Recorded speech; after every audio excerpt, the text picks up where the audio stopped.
Hello, everybody. How are y'all doing tonight? Welcome to the Saturday night stream. We've got fun things to talk about this evening.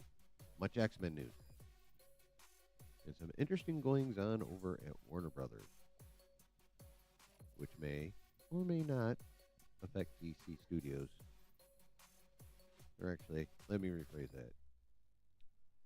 Will affect DC Studios, but to what extent? We do not know. Anywho, I hope you are ready. Or at least I hope you're ready to get ready. Because you know how we get ready around here. You fill the cup, you light the smoke. You lean back and relax. For one simple reason. And that's because it's time to get dirty.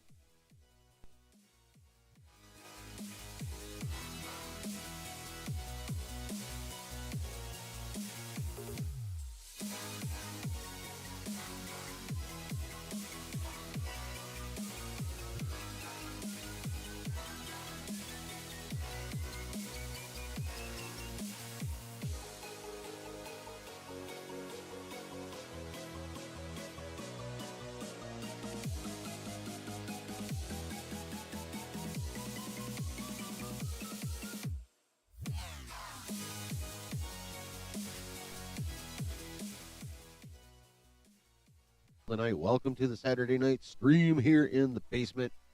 Hope y'all ready to get into some good nerdy shit. Because I got some good nerdy shit to get into. Hope everyone had a good latter half of your week. If you're on the Discord, you will know. You may remember. Let me preface. You may remember. Back in March. What up, Brooke?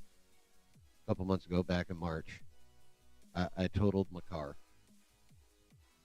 because I'm dumb. Finally, yesterday, I got my next ride. You can take a look at it in the Discord if you so choose. But I finally got a motherfucking car, yo. Oh, it's so nice to have my own vehicle again. You know who appreciates me having my own vehicle again even more? I'll give you one guess who appreciates me having my own vehicle even more. What up, Icarus?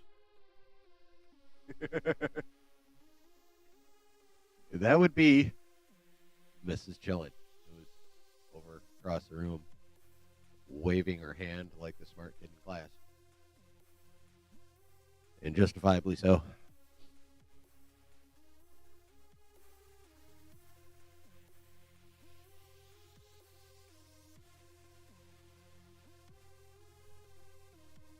Yes, my wife, Mrs. Chillin. Because I am chillin'. She's Mrs. Chillin. By the way, welcome, Break Yourself. How you doing? Glad to see you again. I am glad to see you again. Thanks for stopping by. And of course, what up, Quest? You're up late.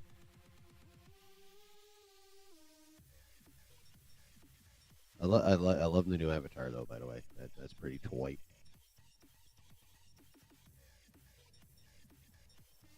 That's pretty toy. Well, you're in the same boat. Isn't that stressful? Like always having to fucking literally plot out everywhere you go. Every day.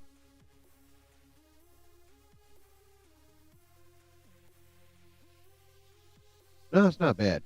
Like, cars are goddamn expensive. What up, Brennan? Like, I am not thrilled with how much I have to pay for that. Of course, that is, 3/4 my fault because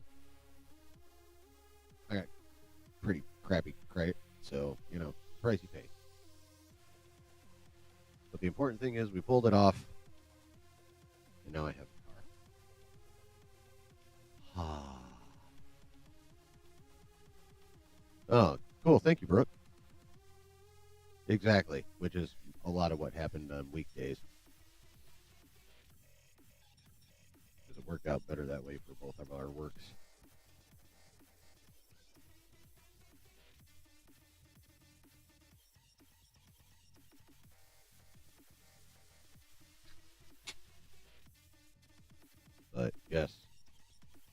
I am happy with it. I'm not a big fan of white vehicles, but beggars can't be choosers, and that's what was available, so that's what I fucking took. And my sales guy is awesome. He busted his ass to get me in this vehicle. So, like, if any of you lived around here, I would be more than happy to, like, be more specific about who he is and where to find him, but you don't. So, it would be kind of pointless. Yeah. So, y'all been good last few days? Since Wednesday?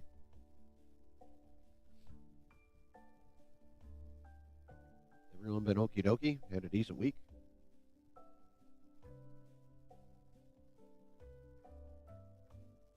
That's the problem. Thank you, Brooke. That's the problem, break yourself. They don't stay white very long. Although I gotta say, like, the rims are unexpectedly cool. I was pleasantly surprised when I got a good look at those puppies. I was like, ew. Because they're at least black. And it's got the black trim at the bottom. So it's like, white, and then the black trim. And the black wheels right underneath the black trim kind of really sets, you know, the contrast off, which in and of itself somehow manages to reduce the whiteness of it to the eye.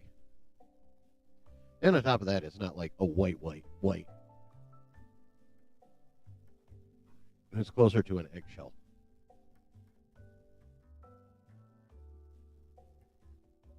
Or a pearl, but without the shiny.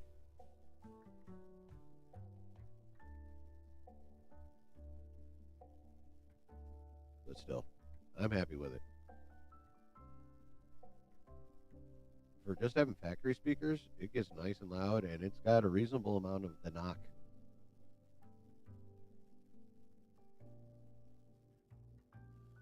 In case you're wondering, it's a Ford EcoSport.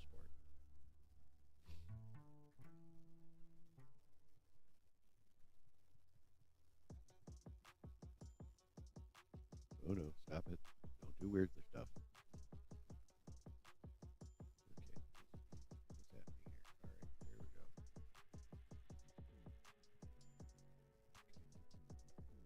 There was weirdness happening. What up, Prez? How you been, bro?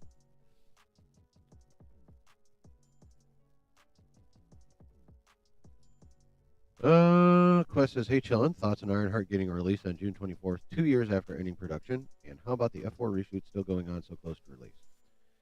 I'm going to start with F4.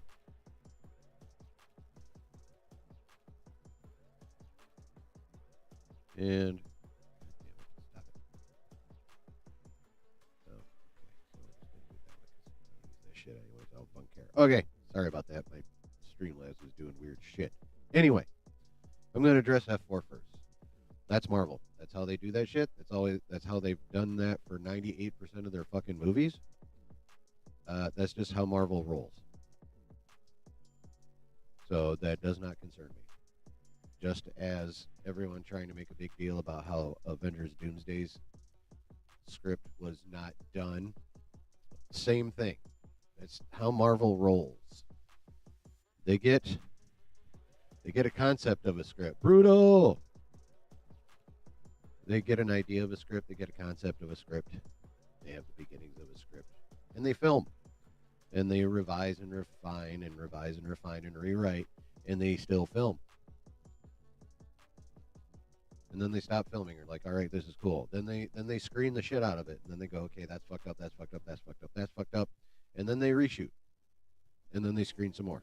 And then they reshoot, and then they screen some more, and then they reshoot, and then they screen some more. And then eventually they run out of fucking time and we get a movie in the movie theater. But that is how that shit goes. What up, Griff? As for Ironheart getting a release on June 24th, 2 years after ending production, they should have canceled it, but instead they're giving us a product dump this year of pretty much all of that shit that ended production right around there or shortly thereafter. That's what we're getting on Disney Plus this year. The last of Phase 4 and Phase 5 Disney Plus content product dump. Because technically, by the time it comes out, Vision Quest will be a Phase 6 Disney Plus show. Oh, it could be reshoots for anything, Icarus.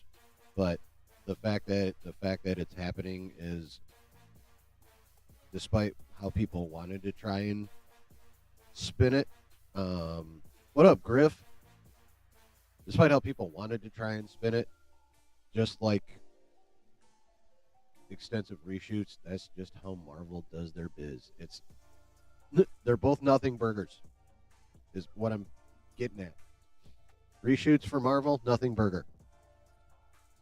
Unfinished script for Marvel, nothing burger. It's standard operating procedure.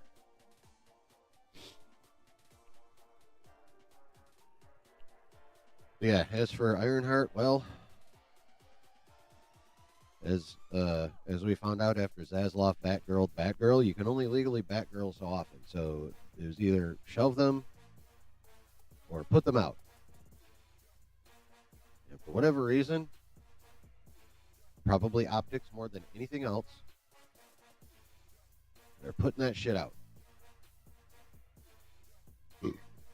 So, yep, that's why it's coming out 2 years after it finished production. Same thing with Agatha. I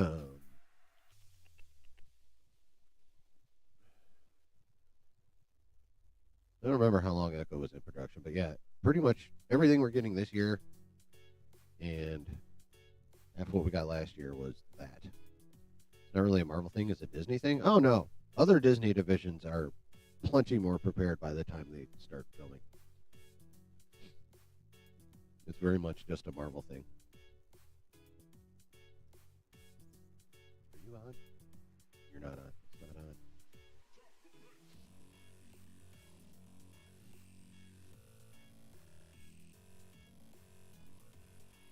Lotus. I just want to see Blade. Dude. Yeah.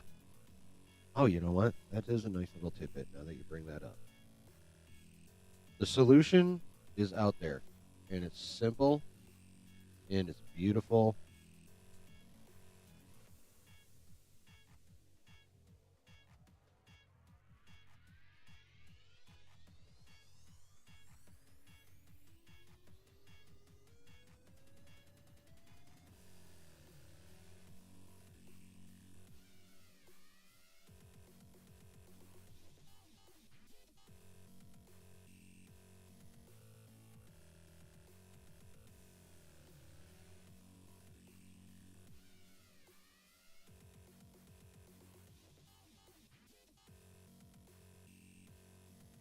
Here we go. What was this? Don't say. Oh, there you go. Okay, so you hear dual chillins? God damn it. Oh, let me check one thing. Nope, that's muted. Do I really have to do this shit again? Daughter grabbed your phone again. That's funny. Does anyone else hear dual chillins? Or is that just the Brutals?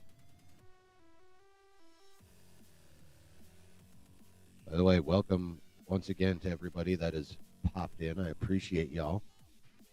Lots and lots. Thank you for spending your time here in the basement. It means a great deal to me. It really, really does. All right. Well, someone let me know if it's just Brennan. This voice, it's like slight. New. I think I need a new soundboard. Actually, I don't need a soundboard. I need a straight mixer. I've decided this. This is a soundboard. What I have right now, it's got extra shit. Like I can literally make sound effects. This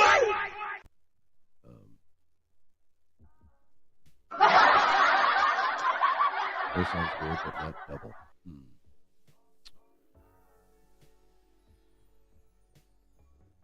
Let me try that and that. All right. I just pushed a couple buttons. Do you hear any difference?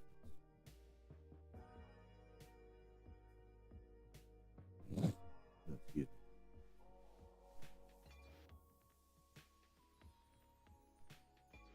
Did it make a difference? I now achieve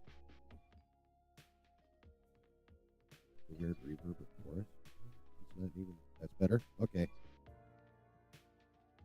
All right, cool. So, yeah, I just had to press a couple different buttons. All right, well, good. That is better. Awesome. Now, what's up? Oh, yes. Who brought that up? Lotus brought it up. Blade. You guys want to see the simple and also awesome solution to the problem of getting this fucking Blade movie done?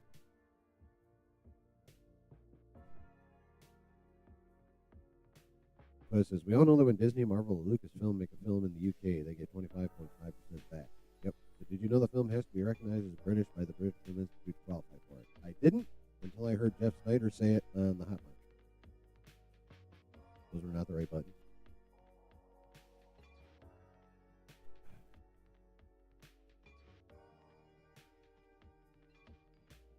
All right, I'm going to have to try something here. Shut it.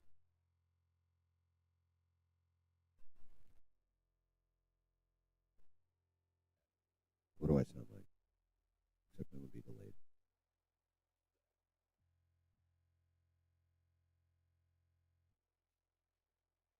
Okay. Shut it. What do I sound like?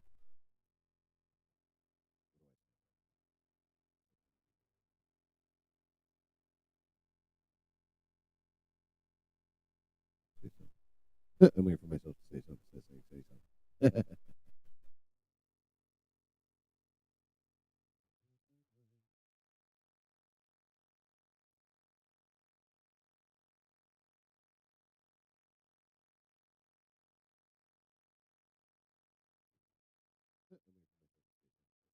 It is weird, isn't it?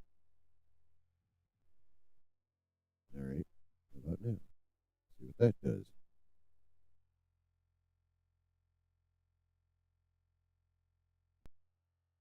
Now we're going to try something else.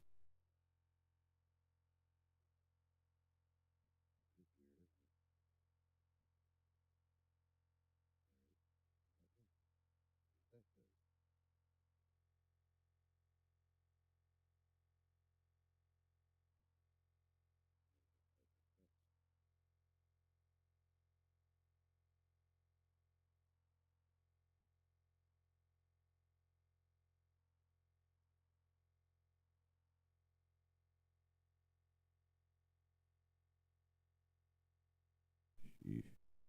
All right, I give up. I'm so confused right now. I'm so confused right now. So confused right now.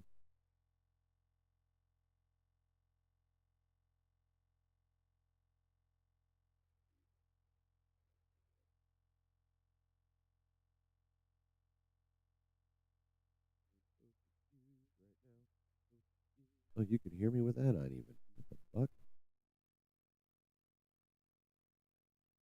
I wonder if that got rid of the doubling though. I thought that was fixed last week. I guess I was wrong. All right.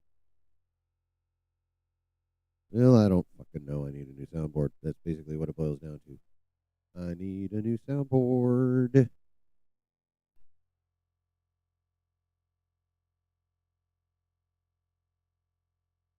I got that all the way up. I do that. I do that. I still sound a shit ton muffled for whatever fucking reason.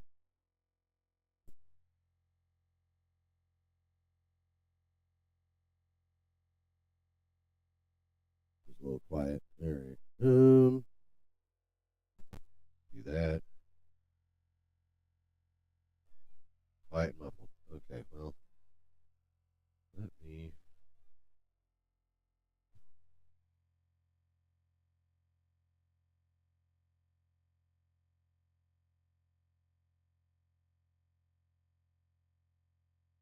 How's that? Hey, Kristen, you were hearing it the same? Yeah. Well, I was hearing it when I was listening to it again. Let me know what that did, though. I hadn't realized I had a couple of my knobs lowered, and I thought they were supposed to be paused.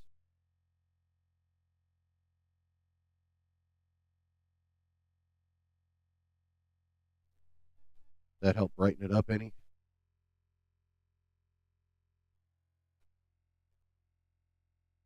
Let me know. But let's get into this Blade thing. You guys better be quiet. Okay. All right. Well, they are now all officially cranked. So, yeah. I have to figure something out. Don't know when, but I will. Anyway, Blade.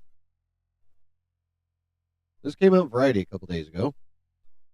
Wesley Snipes' Blade trilogy writer is ready to help Marvel's Blade reboot get made. What in the world is going on? Why is it taking so long?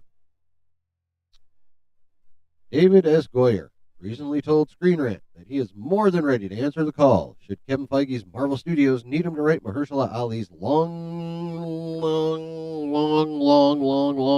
you can't see them, but they're there, long delayed Blade movie. Goyer is no stranger to the comic book Vampire Hunter, having written all three movies in Wesley Snipes' original Blade trilogy. He even stepped in to direct 2004's Blade Trinity. Probably should have stayed behind the camera. I would. I've always loved the character, and I love him, Goyer said when asked if he would write Marvel's Blade reboot for the MCU. I've been sitting on the sidelines wondering what in the world is going on. Why is it taking so long? Because I'm a huge Marvel fan myself, and I've just been totally puzzled. Marvel originally announced his Blade movie with Ali in July 2019, but development has been rocky, as several writers and directors have come and gone over the years. Bassam Tariq was the first director to join the movie, but he exited in September 2022, roughly 2 months before it was set to begin shooting. Several screenwriters have also been announced through the years, from Watchmen scribe Stacey Osei Kuffour to Michael Starberry. Most recently, director Jan de Mange of Lovecraft Country exited the film last June. Feige told Black Tree TV last summer during his Deadpool Wolverine press tour that not rushing the Blade movie has been a big priority for the studio, explaining, and I remember this from last year too. I mean, for the last 2 years, as we've been trying to crack that movie, the most important thing for us is not rushing it and making sure we are making the right Blade movie. Variety reported in November 2023 that Blade had gone through at least 5 writers by that time. 5. One person familiar with the script changes said the story at one point morphed into a narrative led by women and filled with life lessons. Y'all know how I feel. Y'all know how I lean.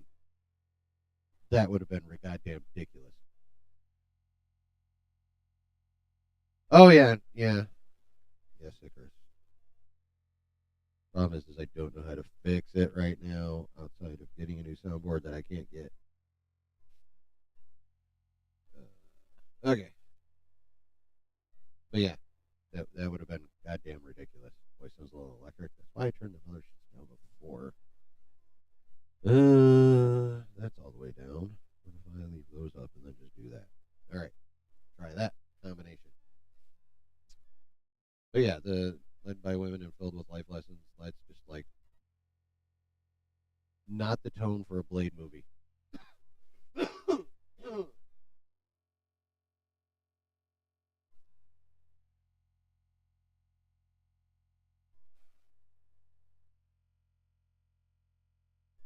Speculation at the time said that Marvel was still looking to make the film, but on a budget of less than $100 million. Marvel Studios took Blade off its release calendar last fall.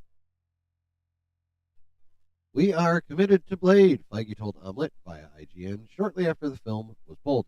We love the character. We love Mahershala's take on him. And rest assured, whenever we change direction with a project or are still figuring out how it fits into our schedule, we let the audience know.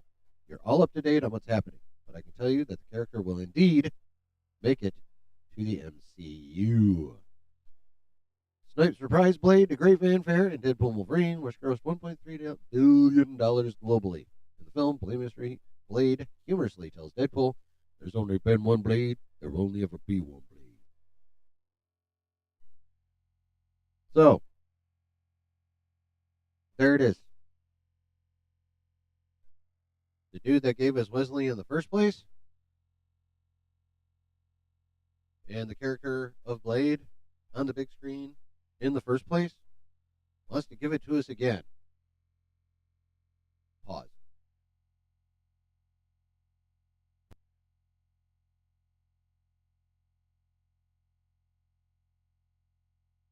how ridiculously smart and simple and like amazing would that be if they actually were like, you know what, fuck it, get him. And he wants to. There could be only one Highlander Blade. Quest, I lost interest in the new Blade when they changed Ryder the second time. Well, if they get the right motherfucker, they could probably pique your interest back at least a little bit. I know Goyer would make me fucking happy. Like, I admit Trinity was not that good. The first two were definitely way better. I still think that was more of him trying to direct and write than him just concentrating on writer. On being a writer. So, but yeah, I think he could do the job considering that he's done it 3 fucking times already.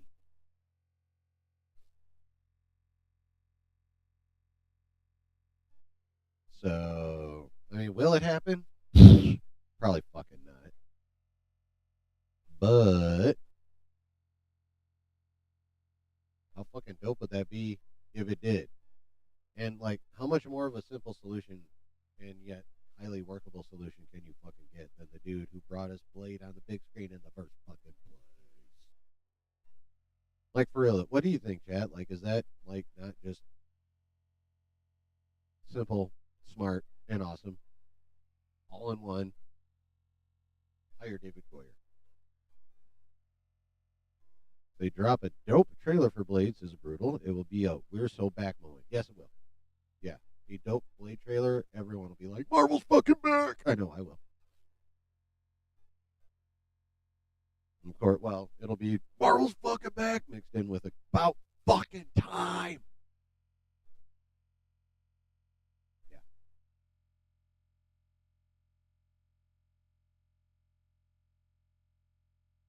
Eat up, Brooke.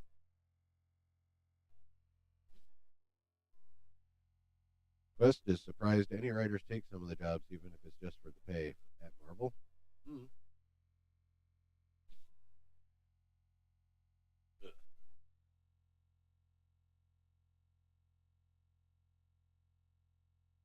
I don't know. I mean, it does take a certain mindset to work within the Marvel system.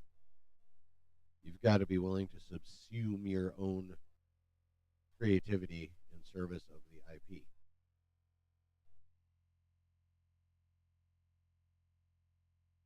See, that's why I don't understand when everyone's like, "Let these creatives create." I mean, sure, if they can like be their awesome creative selves and not fuck around with the IP and do stupid shit with it. Problem is, when you let creatives create, you get like within. Let me be specific. Within large mass appeal IP. That's the caveat.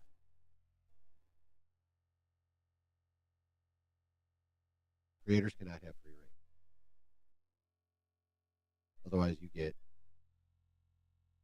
And I'm going to use this movie as an example, not because it sucks per se, but because it was divisive. You get the Eternals. I mean, Multiverse of Man has almost made $1 billion, but it's still pretty divisive. Eternals, Chloe Zhao, visionary director. Multiverse of Madness, Sam Raimi. I personally fucking love Raimi, and I fucking love Multiverse of Madness. But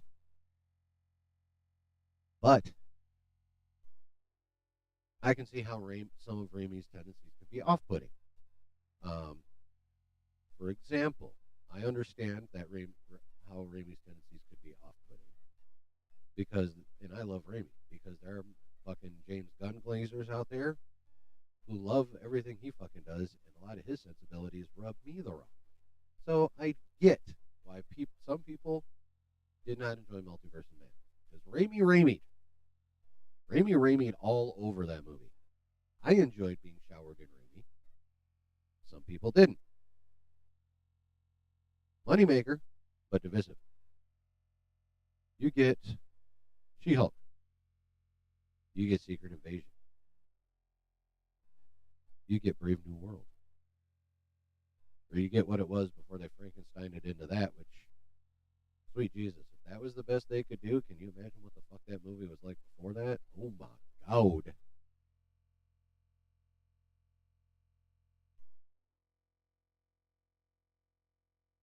So, there are plenty of avenues for creatives to have free reign with their creativity, working inside a massively sized,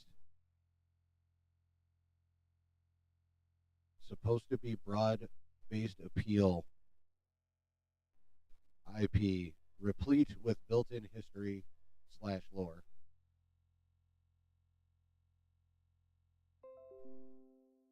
Sorry, it's IP first, artistry second.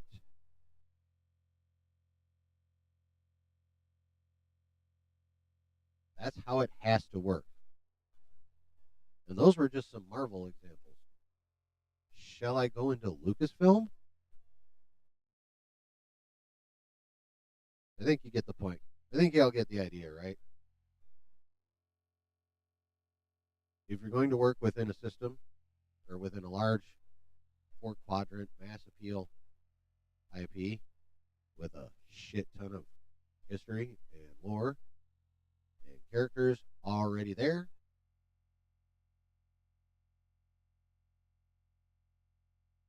there are limits to the liberties you can take with that shit. And if you're going to work in an IP like that, you had damn well better be able to be creative enough to work within the IP. In my opinion, that actually takes more creativity. You have to be more creative to be able to limit your creativity and work within a structure. Like the Marines say, adapt and overcome. If you're going to work inside a large IP as a writer, director, whatever, you'd better be able to adapt and overcome. You better be able to figure out to make what you want to do work inside the structure of what already exists.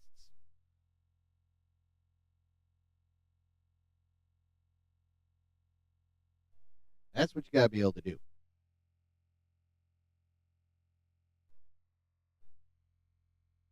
If you can't work within the structure, the product becomes crap, no matter how creative or elevated you made the IP you were working under.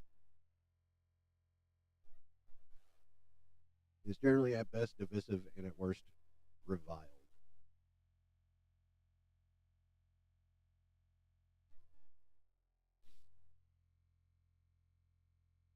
So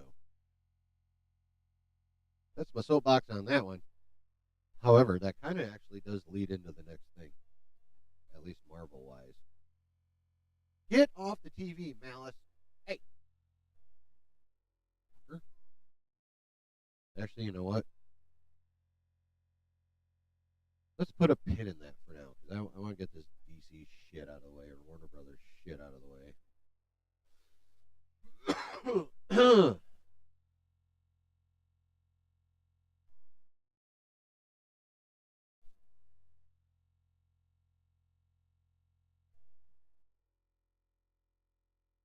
Yes, cat. Using the top of the TV to stretch. Mm-mm. Way too much to damage there. And believe it or not, I actually would be more worried about the cat. Trust me, I'd be angry as fuck about the loss of the TV, but I'd still be more worried about the cat. I love my cat a lot more than I love the TV. Besides the bedroom TV, it's not the main TV. Anyway.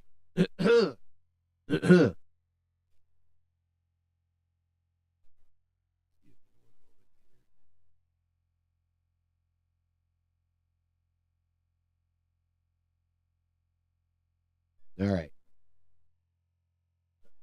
There's some shit happening over at Warner Brothers, and as I'm sure you all know, Warner Brothers is the parent company of DC Studios. So therefore, what affects Warner Brothers affects DC Studios.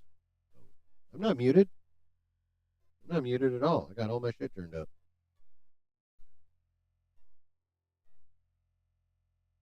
Yeah. Well, I mean, I had turned myself off so I could make rude sinus noises. So yeah, I was muted for a second when I was making rude snot noises, so I muted myself out of consideration to you guys.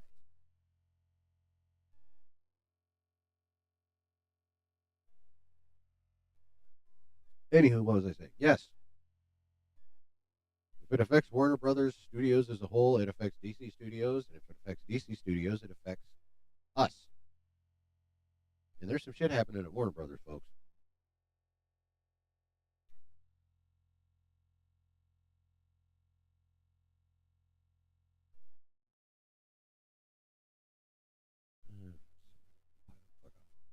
So it sounds like Warner Brothers Discovery will have its own SpinCo in the not too distant future. It looks like Discovery Co. may be a reality. Warner Brothers Discovery is, quote, moving towards, a split, end quote, CNBC's David Faber reported on Thursday in a news update that broke right after the company's quarterly earning results and call with Wall Street analysts. Faber added, and it's become relatively clear to me from the many conversations that I've had that we could get some sort of an announcement, in the not too distant future that they are planning to try to split the company. Faber said that it is almost definitely, I don't know, the word is should not be in there. Faber said that what? Okay, that it's almost definite that we'll see the Warner Brothers Studios paired with Max, leaving Warner Brother Division's Warner Brother Discovery's cable networks as the odd assets out. It's basically exactly what NBC Universal is doing to Faber. A spokesperson for Warner Brothers Discovery did not immediately respond to the Hollywood Reporter's request for comment on the Faber report. NBCU is spinning off most of its cable assets, minus Bravo, and including CNBC, into a new company now called Versant, FKA SpinCo, and led by Mark Lazarus. Digital assets like the GolfNow app, Rotten Tomatoes, and Fandango will also be a part of Versant.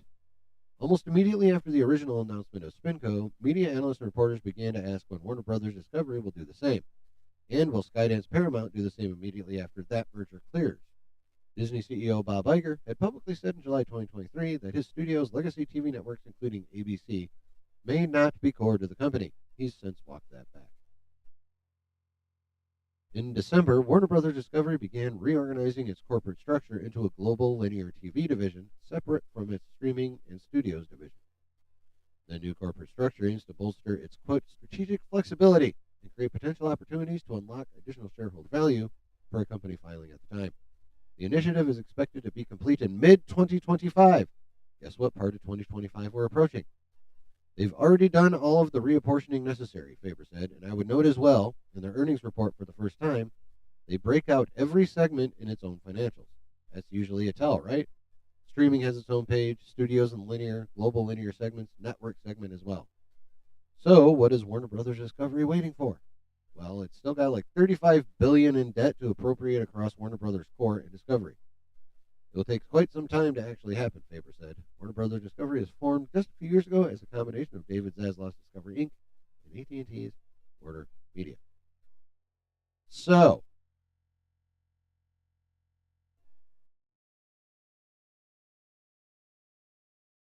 this split will leave Warner Brothers Studios paired with Max, leaving the cable networks as the odd assets out. So,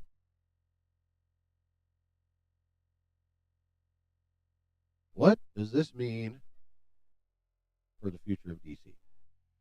Well, if Warner Brothers Studios itself is staying paired with Max and just letting the cable shit go, DC Studios is part of Warner Brothers Studios. So, DC Studios will also stay paired with Max, which is smart, considering we know that Gunn is trying to have DC exist across all platforms. And frankly, I'm very much looking forward to their first Max offering. Well, their first live action Max offering. Let us not forget we've already had Creature Commandos, which I enjoyed a surprising amount, considering how I feel about James Gunn's sensibilities most of the time. They just make more sense in animation, I guess. Oh, you already went through Stacey Dan's hot sauce? Can't wait for next week, so I assume you have more on order. Brutal.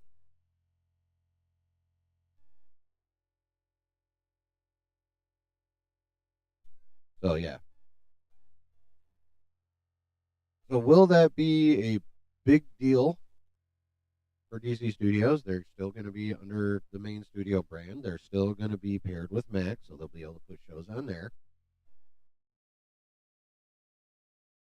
The big question is,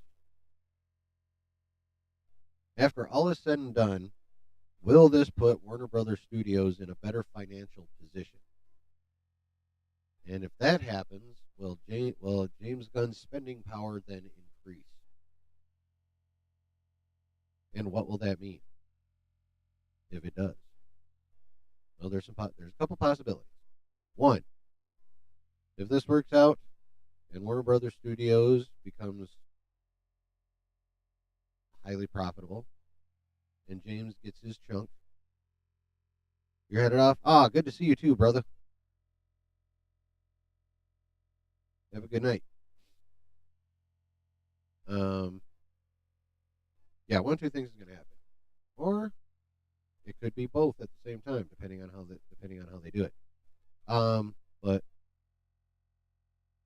I think the movies are going to all get, well, either the blockbusters are going to get really blockbustery, or we're going to get a ton of stuff like Clayface that doesn't cost that much, but like just all kinds of this obscure motherfucking character that only the sweatiest of the sweatiest of the sweaty DC fans will know about. I got this money. I'm gonna make a movie about this motherfucker.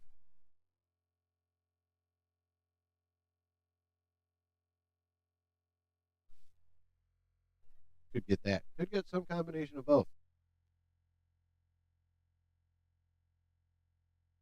Could get an increase in the blockbustery of the blockbusters, but also get a couple, three more of those obscure ass character movies, or maybe some obscure ass character shows.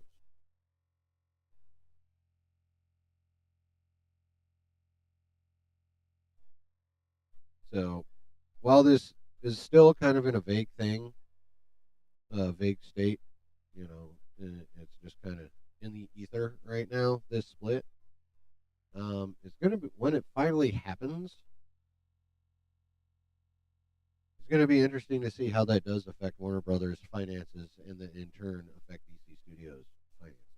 Because right now, Warner Brothers is broke.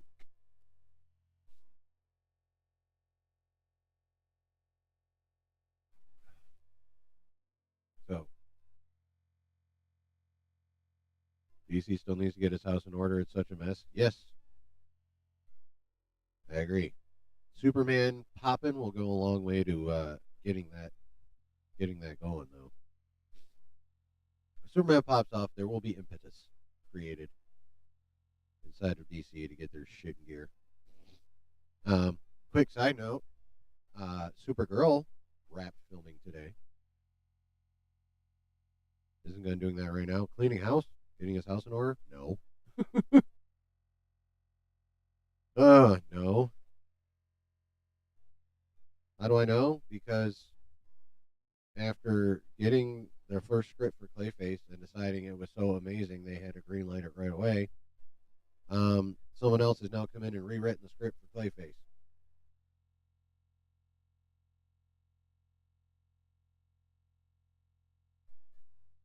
Uh, we still have no fucking idea when the hell the Batman 2 is going to get started. Even though that's technically not Gunn, it's still DC, it's still Warner Brothers. Um, Superman has to pop, dude. I'm really not pumped on it, but I need my Superman fix though too. I mean, yeah, I'm not pumped on it. I don't dread it. Um, I'm honestly more excited for Supergirl. I just like those leaks worry me.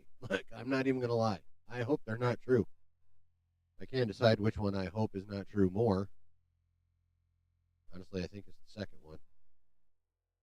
First one I could live with. I don't fucking like it, but I could live with it. But that second one, oh my god. And the problem is that's so James Gunny. Like he would be like that is totally something that he would do.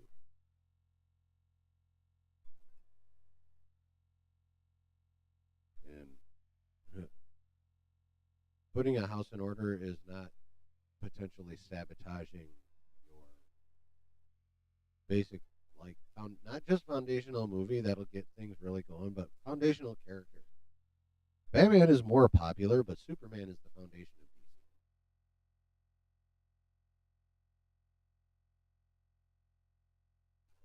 DC. So if you fuck up your Superman movie,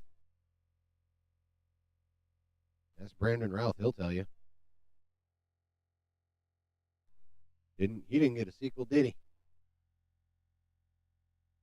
Does that mean Marvel is back before DC is back?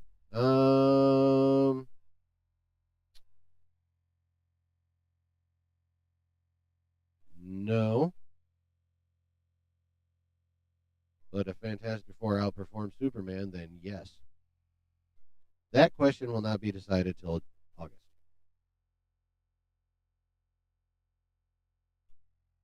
I just need the tone to be Superman.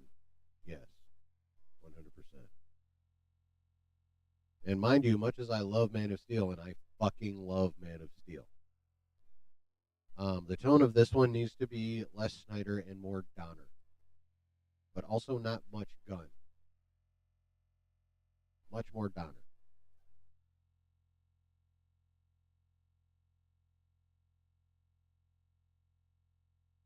Maybe.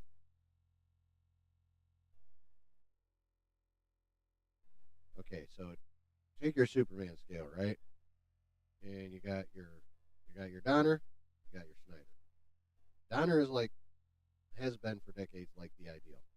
Snyder made a badass movie about Superman, but it was pretty fucking dark. And Donner nailed like the pureness of the character. Now, Gunn looks like he's definitely aiming for the purity of Donner, but he's gunning on it potentially, and that worries me. What would be cool to see is like because we know Gunn can get serious. We've seen Guardians 3. That shit was intense. That Rocket the Raccoon's flashbacks with the otter and that shit was intense. So all credit where it's due. When Gunn wants to fucking get after it like that, he can get after it like that. That shit had me toe up. Problem is, there was that, but then there was also that scene in the space station with all the fluffy suits and fucking candy colors and shit. So it's like, what the fuck? So you see both ends of James Gunn in Guardians 3.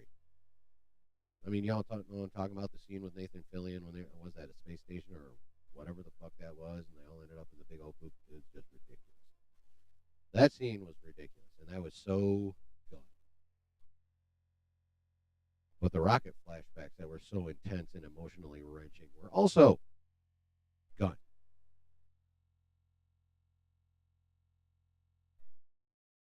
I'm really hoping his version of Superman is much more that, but more Superman emotion rather than that super intense shit for Rocket. But you get what I'm saying. More of that, less the Nathan Fillion scene. And if we're center of the station, yes.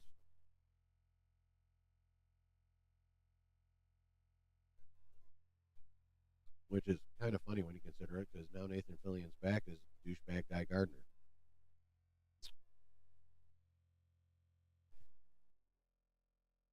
So, yes, give me more Rocket Raccoon flashback style Gunn, at least in terms of genuine emotion, and much less space station Gunn. But that second leak has me very worried about space station Gunn. Very, very worried. Oh, never turn the music back on. What a douche.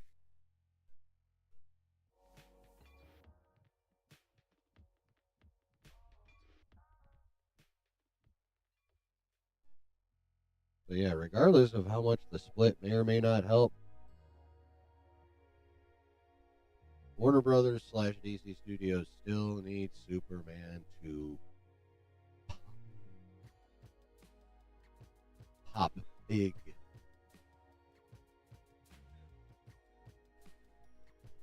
Excuse me. They need that to happen big time.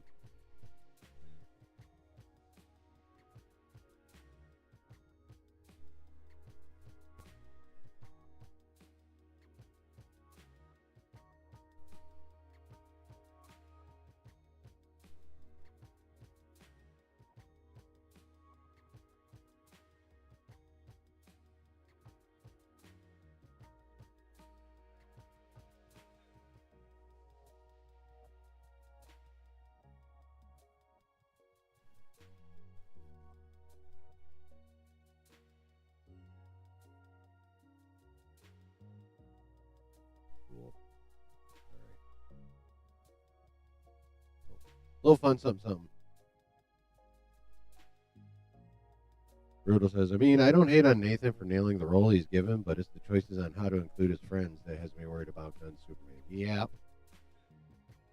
Matter of fact, I saw they were, I guess there's a teaser, maybe it was a full-on trailer for Peacemaker Season 2, and then there's some stills coming out. It's got, what's his fuzz? Frank Grillo as Rick Flag Sr., and he doesn't look like the cartoon. It's also got footage of, was it Sean Gunn? Is that his brother's name? As Maxwell Lord, which is the same character he's playing in the Superman movie. And there's this one still going, not that I've watched Peacemaker, and not that Peacemaker Season 1, and not that I'm going to watch Peacemaker Season 2. There's a still of a scene going around, which is causing speculation that they're going to use some sort of weird multiversal thing to combine Peacemaker Season 1 and Season 2 into the same canon. Because technically, Peacemaker Season 1 comes before James Gunn taking over, so Peacemaker Season 2 is the only fully canon season of Peacemaker. So it's looking like maybe Gunn, despite not, saying he wants to do stuff in a much more coordinated way, and doesn't really want to fuck with the multiverse. Looks like he's always gonna. It looks like he possibly could already be utilizing the multiverse.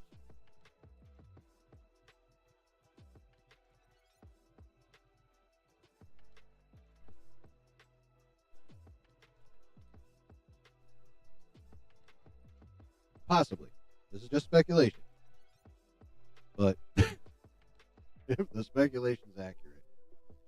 Now, don't get me wrong. I just think it's hilarious. Like, I've known, or I should say felt strongly. No, fuck it. I've known that the way Gunn wanted to do the DCU, and the way he was bragging about how he was going to do the DCU is not going to work, because that's not how you can run a successful shared universe. You can't have 80 different tones inside the same fucking shared universe. Or not 80 disparate tones. Like, you don't have all the same tone through the MCU, but there's a basic tone throughout. There's variations on it, some lighter, some darker. Sometimes you get both in the same movie. Actually, frequently you got both in the same movie. But it always still, for lack of a better term, felt like Marvel, right? Because, a lot of us don't think and/or feels like Star Wars. Like, you can only go so far before it stops feeling like the shit you're trying to do. So.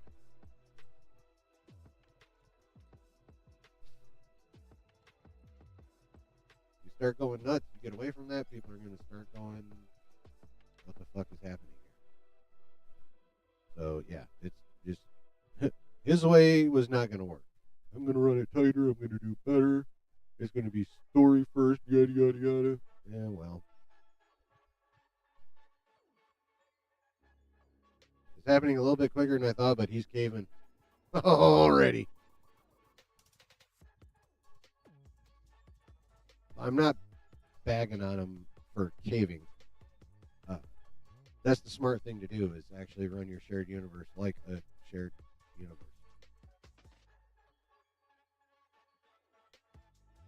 Like, that's the smart thing to do.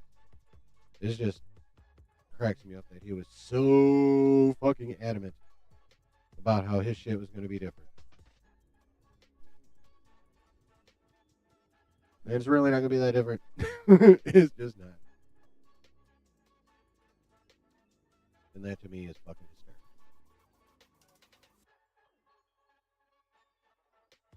I say what I said. Keep it where I said it. Right. I need to go grab a beverage. My throat be dry. I'll be right back. Then we gonna get into the Marvel, dog. Marvel, more Marvel.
Oh, yeah.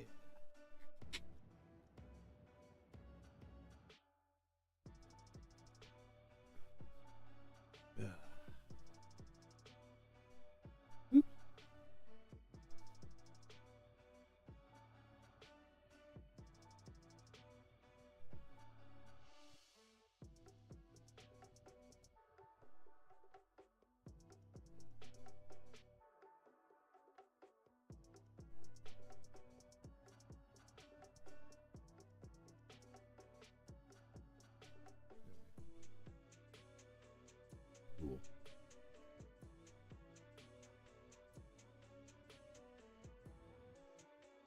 All right, guys. You ready to talk about the Marvel? Specifically, you ready to talk about some X-Men? So we got some X-Men news, folks. We have X-Men news, and I'm excited because the X-Men is my favorite group in Marvel.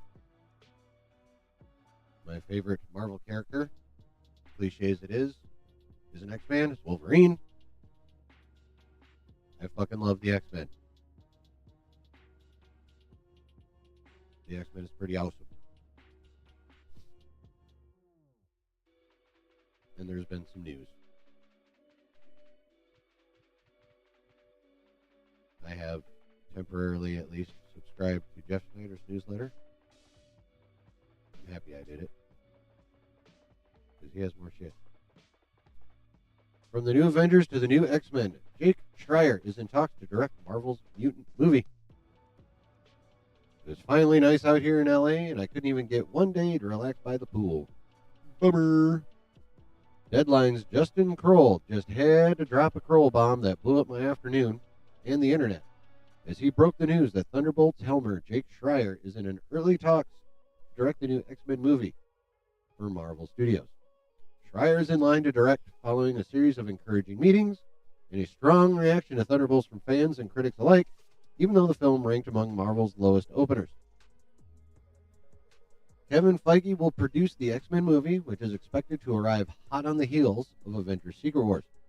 Michael Leslie wrote the screenplay, though it wouldn't shock me if Thunderbolts scribe Joanna Callow comes on to pen a new draft or polish Leslie's script under Schreier's supervision. I've looked at Leslie's resume. I kind of hope that happens. Exactly, Chris. While I certainly, now we're getting in a bit of opinion. While I certainly understand why Schreier was hired, he now has a rapport with Marvel, and judging by the flat compositions of Thunderbolts, he's willing to adopt the studio's monotonous house style. I fear that Feige played it safe here. Flat composition. Like, fuck off, Snyder. Like, the dude's very good at his job, but some of his sensibilities make me want to, kick him in the taint. Anyway. If Schreier was the best that Marvel could do, so be it, but I have to imagine that more talented filmmakers whose work is displayed a bit more visual style threw their names in the ring as well. If Of course, they may not have been as easy to control, and if there's one thing that Feige isn't looking to give up when it comes to X-Men, is creative control. Feige has waited years for this very moment, the end of the Avengers saga and the start of something new. He's not just going to put his faith in some hot shit director who has never worked in the unique Marvel system. He's going to hire someone who understands the deal and is going to do what he's told. And with all due respect to my fellow NYU grad Schreier, it feels like he went along with the plan of Thunderbolts and did exactly what was asked of him, which is why he's coming back for a bigger, better assignment. Marvel has rewarded filmmakers who toe the company line and serve as good soldiers, tapping the Russo brothers to direct Avengers Infinity War and Avengers Endgame after the Captain America sequels proved far more successful than the first film. They're also coming back to direct Doomsday and Secret Wars. Marvel also tapped Max Chapman to direct the Fantastic Four First Steps following his work on WandaVision, and handed Daredevil Born Again to Justin Benson and Aaron Moorhead after working with them on Moon Knight and Loki. Deadline seems to feel that Schreier's hiring is a fait accompli, as he's been turning down all other jobs in recent days, which indicates that he landed a big one. While I'm sure that Schreier will do a fine job, I have a hard time seeing him deliver something distinctive, and I think a female filmmaker or one of color may have done something fresh and new with these characters. With Schreier, I'm guessing that Marvel is looking to do more of the same and not rock the boat too much, as they can't afford to fumble this franchise. Okay, so that's the Schreier part. Now, insofar as other people putting their hat in the ring for X, of course they did. Who wouldn't? I mean, there's plenty of people who wouldn't want that pressure. Let me not go. Let's not go overboard here, Mister Chillin. Don't go overboard yourself. Yeah, there are plenty of people who have been like, "Fuck yeah, let me write X-Men," but there's plenty of people like, "Fuck that pressure. I'm good." So, let me not overstate them, or not overstate them way too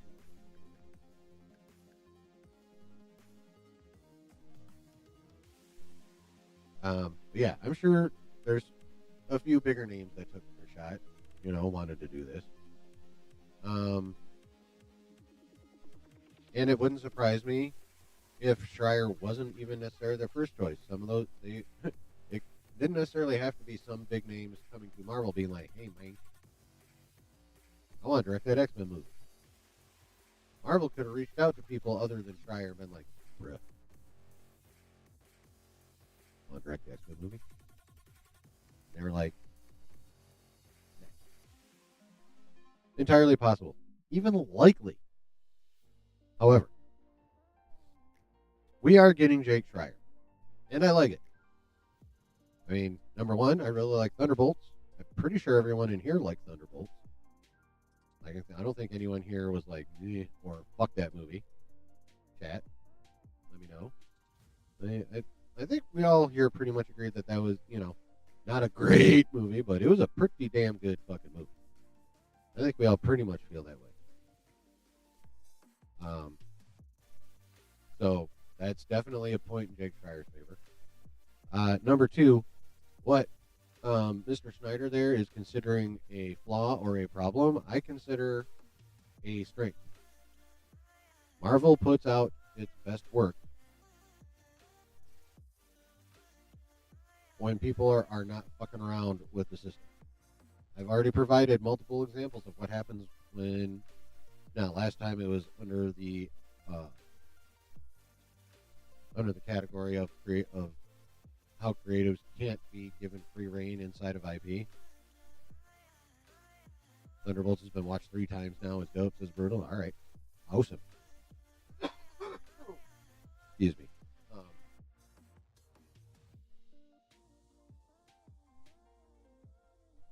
Thunderbolts and Bob, 8 out of 10. Thunderbolts and Bob.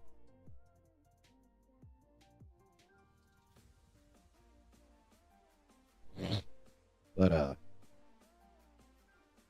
yeah, Marvel's best movies were made when no one was fucking around with the system. And one of the biggest ways you can fuck around with the system is by letting creatives get out of control. Again, same example. And even if they weren't crap, they were divisive. The Eternals, divisive. Not crap. Actually, I enjoyed it more on the rewatch. But still divisive. Again, Multiverse of Madness. Almost made it Billy, but still divisive. Chloe Zhao, director of Eternals, visionary. Fought with Feige a lot. Feige finally threw up his hands because he was so goddamn stretched thin. He's like, fuck it, just do your shit. She did her shit, and it didn't work that well. Financially, Raimi's shit worked really fucking well. But there are still a great many people out there. Like, more than you would think for a movie that almost made $1 billion, who are like, what the hell was that shit?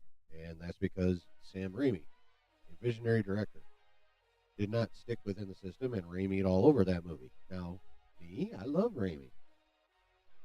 But not everyone does. Just like there are people out there that love James Gunn and his different sensibilities. Let's face it, Raimi's got some... He can get out there. He can get a bit out there. Ain't gonna lie. He can get out there. And that can definitely set some people off. Gunn gets out there in a different way, and that sets other people off. So I get it. But again, that's what happens when you let creatives get way too creative inside your IP. Love and Thunder.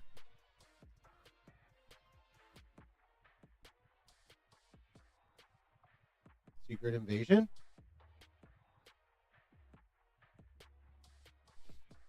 It's all part of the same problem.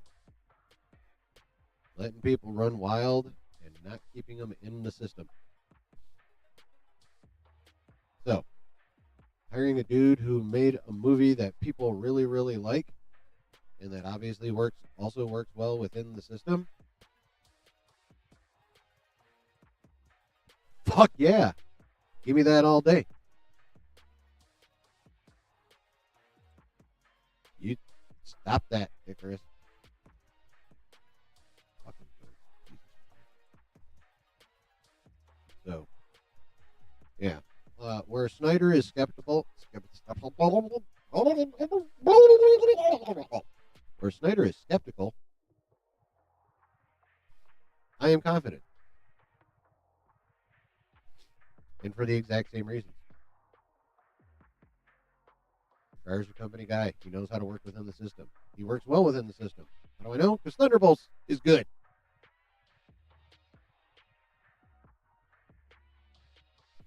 So yeah, for an X-Men movie,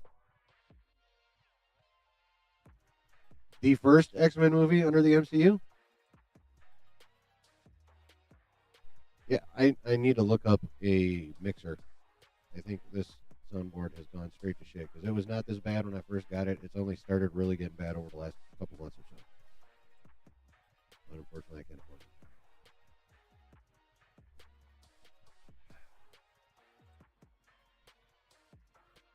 I'll have to try and figure something out.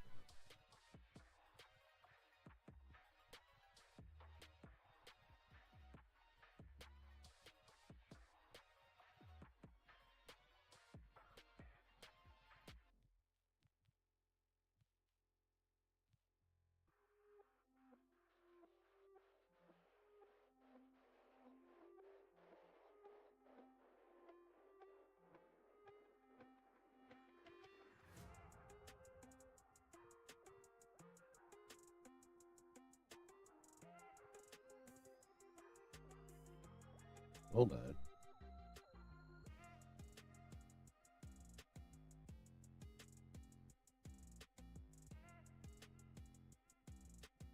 Okay, did that do anything?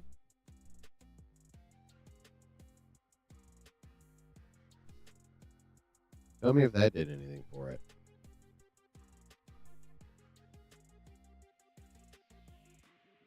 Does that help?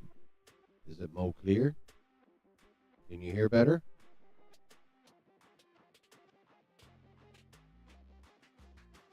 How's that sound? Excuse me. Let me know how that sounds, chat. How am I sounding now? I'm hoping what I just found solves the problem. Excuse me again.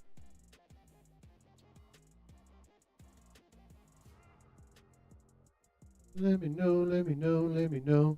Oh, you just got back from Thunderbolts? Nice. So, number one, Awesome. How'd you like it, Rob? You don't have to apologize, but how'd you like it? I was literally just talking about. Now that was Marvel done right. There we go. Louder but echoey.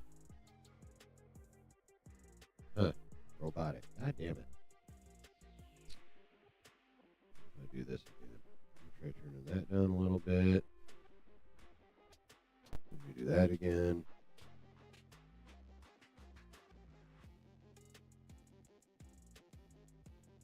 Let me know if the sound disappears. Can you hear me? Can you hear anything?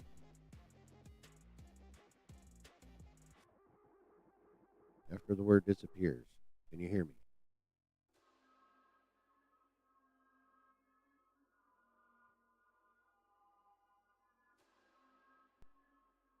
Was I muted at all?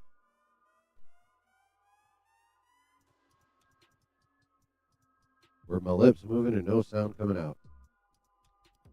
They perfectly set up a What About Bob sub arc for Disney Plus. Yeah, I don't see that happening. There's been a big old. I sound like a sick tuna can. Great.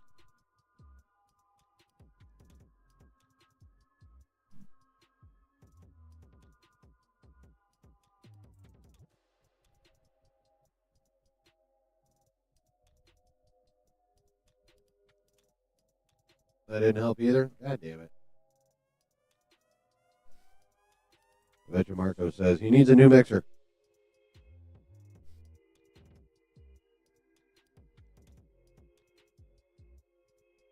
I bet you I can find a cheap mixer. I'm gonna have to get on Amazon. Anyway.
I don't know. Anyway. So Rob, since you enjoyed Thunderbolt so much, would you be happy to hear that the director of Thunderbolts is like most likely going to be the director of the first X-Men movie in Phase 7?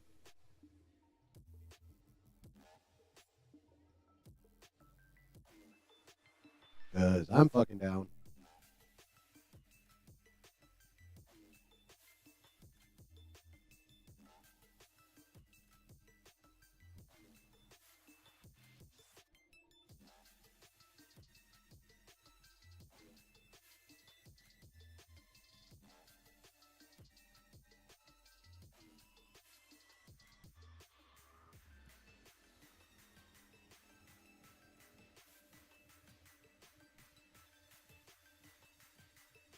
Marco's listening? Okay.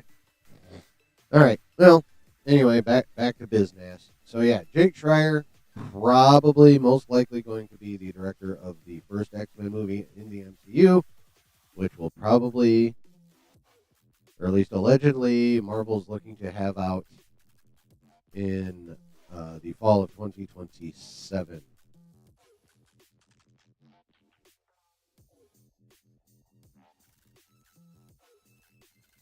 Now there's more X-Men news. We continue on.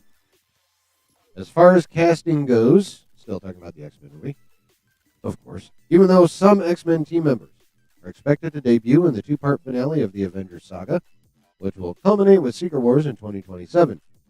I continue to hear of interest in long-rumored names such as Harris Dickinson, who may be too busy with the four Beatles movies, Margaret Qualley, and rising star Julia Butters, though so much depends on scheduling. Wasn't impressed by the Fantastic Four trailer, but you don't like Fantastic Four? Okay. Like, you've never liked Fantastic Four, even in the comics, or like the early 2000s Fox movies fucked it all up for you? I've also heard that David Johnson has fans over at Marvel, and with DC pulling the plug on its Sergeant Rock movie, he could be back in play for the X-Men movie, if he isn't cast in Black Panther 3 as Chadwick Boseman's son first. Interesting. There's also one new name I've heard in relation to X-Men, Trinity Bliss, who plays Tuck in the Avatar franchise. Rumor has it that she could be in the mix for the role of Jubilee. Stay tuned, as with Schreier now poised to direct, you can expect X-Men casting rumors to kick into overdrive in the coming months. I know I've contributed to much of the madness, but I'll do my very best to sort fact from fiction now that it's real. Okay.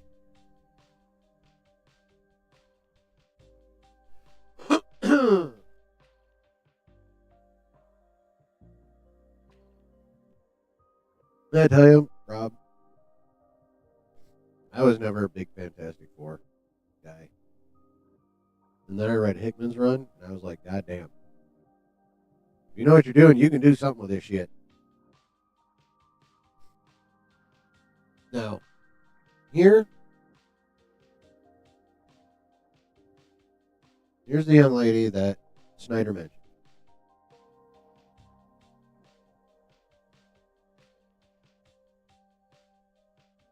Rob, never cared much for the Fantastic Four at all. I like Doom as a villain, but I really don't like Stretch Armstrong and the smoking pile of rock.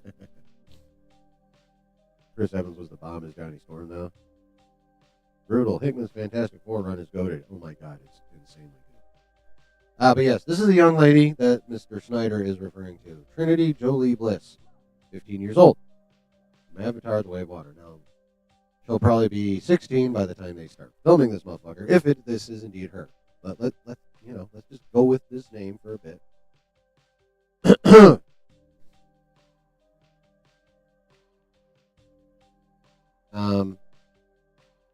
Yeah, so I haven't seen Avatar: The Way of Water yet. I don't know how good an actress this young lady is. I haven't bothered to check her resume, even though it's probably not that long, unless she was one of those child prodigies. But if she was one of those child prodigies, probably would have heard about her since before now. But yeah. So I mean, she looks the part. She's the right age. But here's the interesting thing, though. Here's why this is actually compelling. All right, and I don't know if anyone else has brought this up. Probably. Because, most people catch on to shit and are much more plugged in than I. But here's what I find interesting. And you guys let me know if someone else has brought this up yet. You guys remember some of the first rumors to come out, which seem to have been borne out lately by some casting rumors. Oh, actually, before I get into this. No, I'll be fine. I can talk about that. Anyway. What's really interesting about the fact that they're looking at doing Jubilee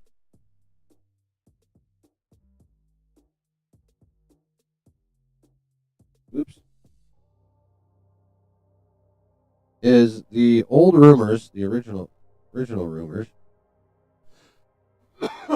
that when the first X-Men movie was going to be heavily based, or very much like on the early X-Men comics, like, very first class, like, in terms of the team. No Wolverine, possibly even furless Beast, like, again, like the Fox first class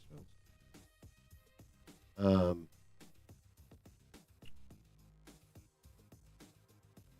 So in a team like that, with them, fairly young, being, Charles's original recruits, to not always use the name of the fucking movie.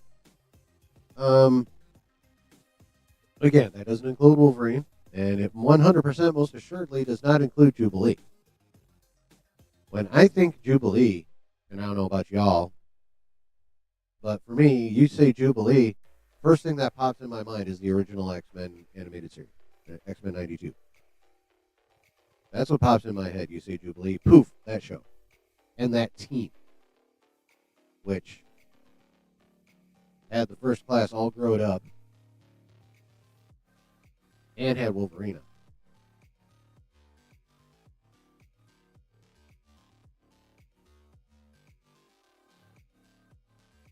Now, Feige has been supposedly said that he has a 10-year plan for the mutants.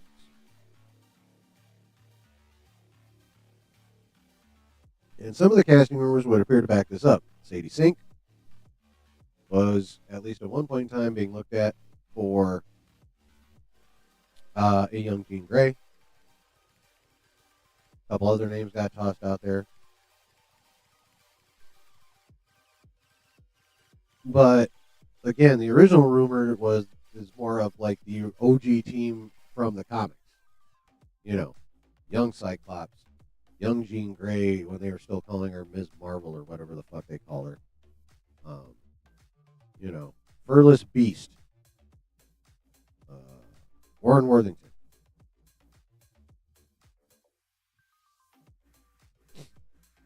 You know, that was the rumor originally. But now, if they're looking to cast a Jubilee, I don't see any way that is still going to be the premise of the movie, or at least the team for the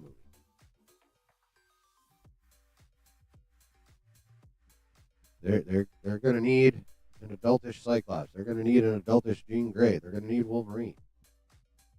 They're going to need an adultish Nightcrawler. Marvel Girl. Thank you. Thank you, Rob. So, yeah, matter of fact,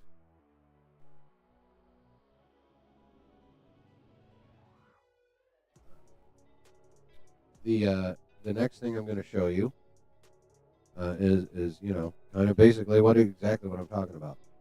There's another rumored casting. Young Patrick Schwarzenegger is reportedly being considered for a role in Marvel Studios' X-Men film. Now, a lot of people have speculated a Cyclops. Some people didn't like it. That's only in response to this particular post. A lot of people were like, Cyclops?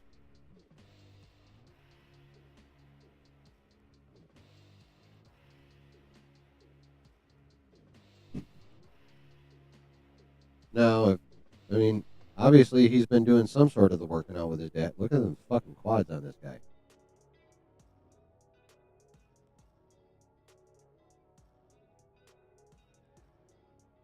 You know, I can see this. This looks like kind of a Cyclops face.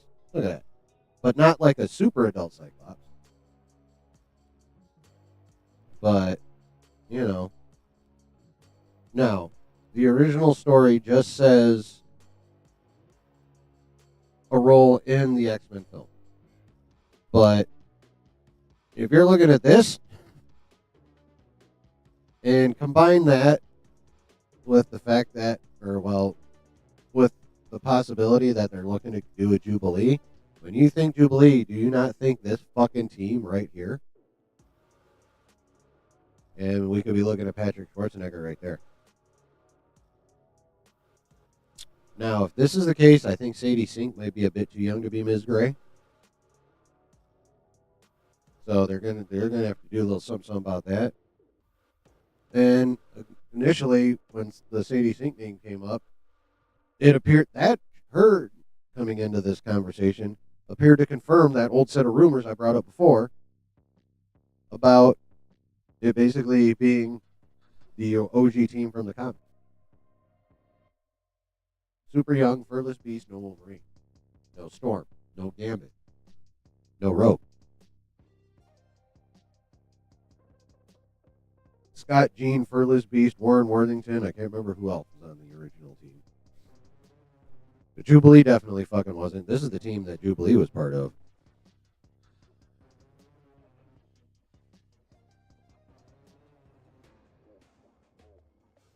Sadie Sink, could she do Rogue? I feel like Rogue's got to be closer to Cyclops' age than Jubilee's age. Sadie Sink is a very young looking.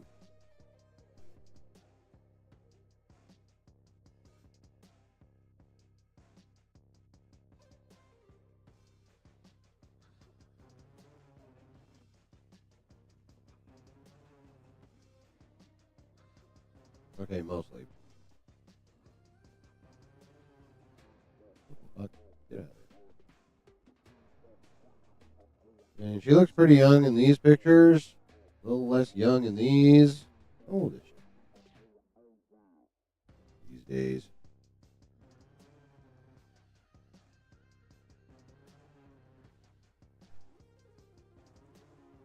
She is currently 23. How old is Patrick Schwarzenegger? I may be a little wrong on this. How old are you, homie? Born in 93. So he is going to be 32 this fall. Yeah. If he's going to be. If he's going to be Cyclops, Sadie Sink cannot be Jean Grey. They can put her in a dark wig and make her Kitty Pryde. Maybe they're going with a younger version of the characters overall. I mean, they could be, but like Jean Grey and Cyclops are of an age. There's like they're not 10 years apart, and Sadie Sink and Patrick Schwarzenegger are 10 years apart.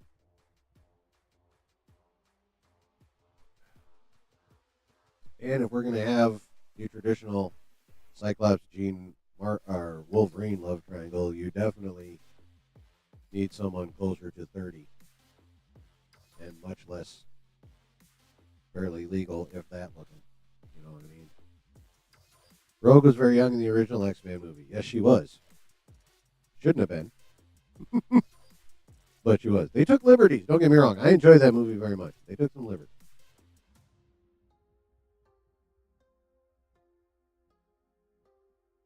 And as soon as I sat down and saw that in the theater, I'm like, they're taking liberties. But I liked it. They did a good enough job where I didn't care, but it didn't remove the knowledge that they were taking liberties.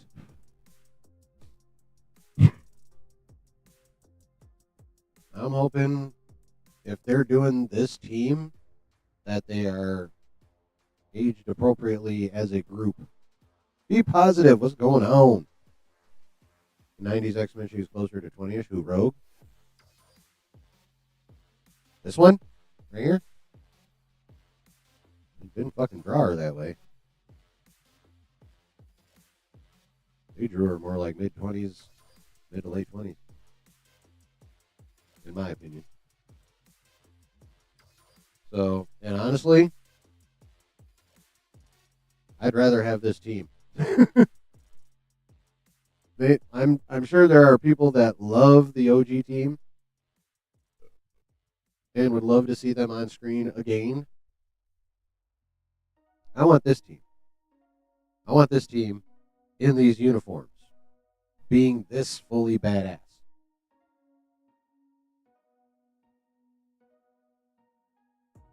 Call me greedy. Whatever. I want that fucking team. I want the animated team in live action. Like, done exactly the way it should be. Not with most of the team and then a young ass Rogue.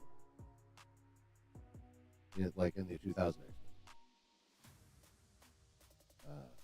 It's, you know, hell, they didn't even bother with Rogue in any of the latter Fox X-Men movies too. X-Men Evolution gave us the best Apocalypse. I haven't watched that. Outside of the X-Men 92 and X-Men 97, you know what a really good X-Men show is Wolverine and the X-Men. That was fucking dope. I enjoyed that one. But I haven't watched Evolution yet. Where was I? But yeah, if they're looking to cast a Jubilee, I don't see how they aren't going with that. Because she is, unless they're taking like massive fucking liberties with this shit, which please don't. Like, learn from the mistakes of the past, Feige and Sabanur. Oh, I know. He got teased at the end of the first season of X-Men 97 as well. Actually, twice in X-Men 97. They saw him in the past, and then at the very spoiler alert, and at the end of X-Men 97, he they showed him in the modern day poking around the ruins of Genosha.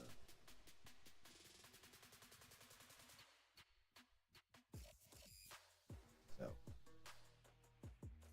but yeah, they have to do Apocalypse right if they're going to bring him back into live action. No normal sized person in makeup, mocap, CGI.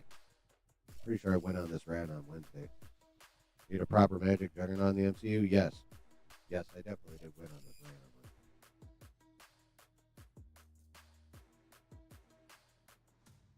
Well, Fox did a good job with Juggernaut in Deadpool 2. Juggernaut in The Last Stand was ass. Deadpool 2 Juggernaut was appropriate. Well, much more appropriate than The Last Stand.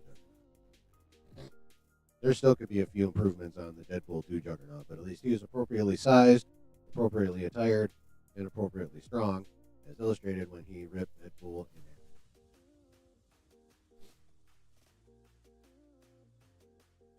half. Alan, how you doing, man? Good to see you.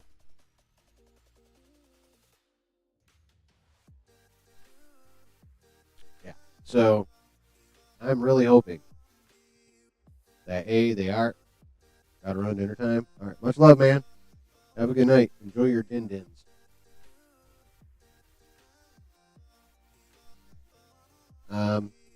Yeah. So I'm hoping this means animated team because that would be way too weird if they're still sticking with an OG comic team, but somehow bringing in Jubilee with that.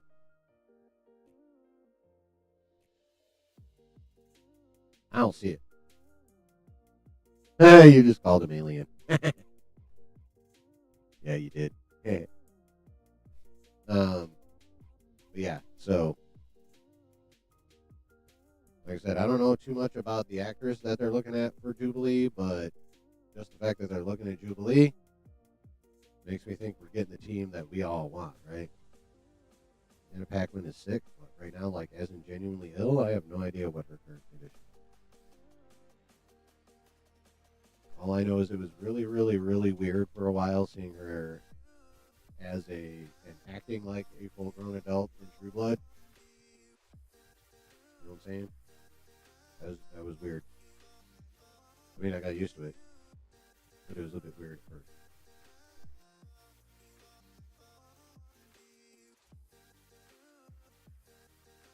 So, all in all,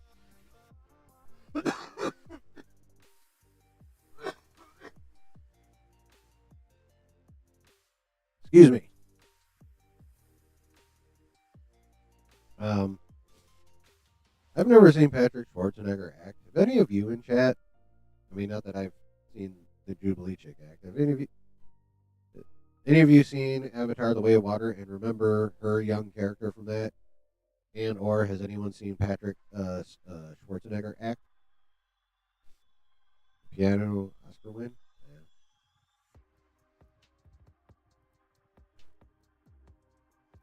Yeah. Damn, she had to be super young then. Because she was, what, late teens in fucking the 2000 X Men movie?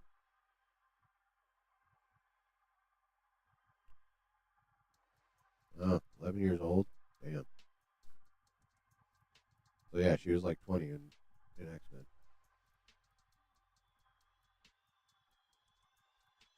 And Tatum O'Neal, who went at 10. Oh, that's crazy. You're a bit of a cinephile, aren't you? Be positive. That's cool.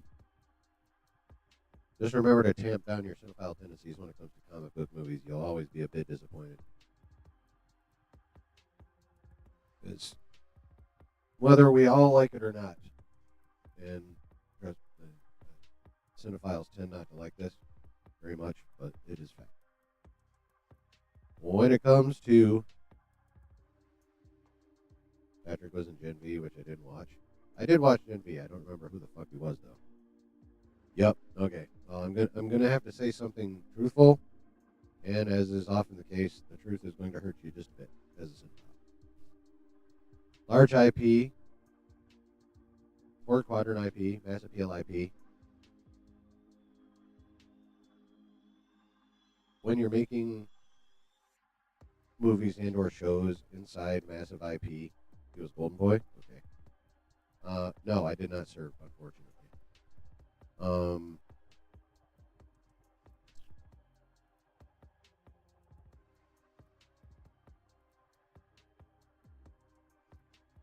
mass appeal comes first, and art comes second.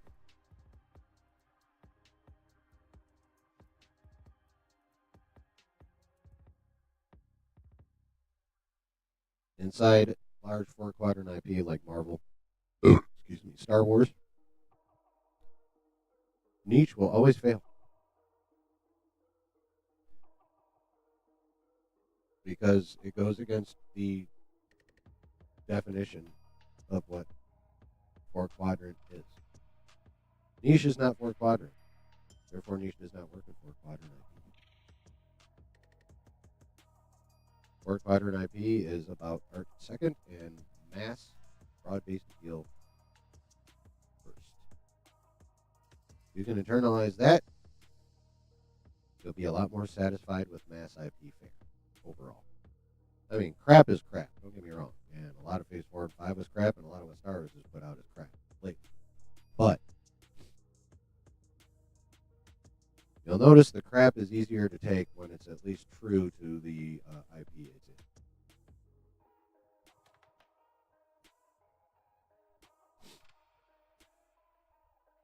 So, yeah. As for this is just stuff I like. I like Nordic runes, although this stands for PTSD. I did not serve. I have what they call complex PTSD, or as I like to call it, civilian PTSD, CPTSD.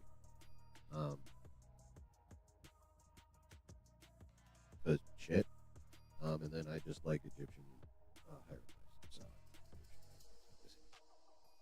and I have my and I also have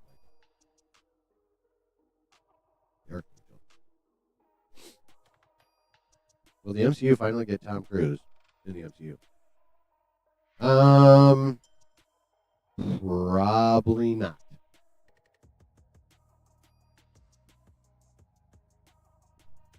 I will not say never going to happen because it's still good. There are ways it could happen.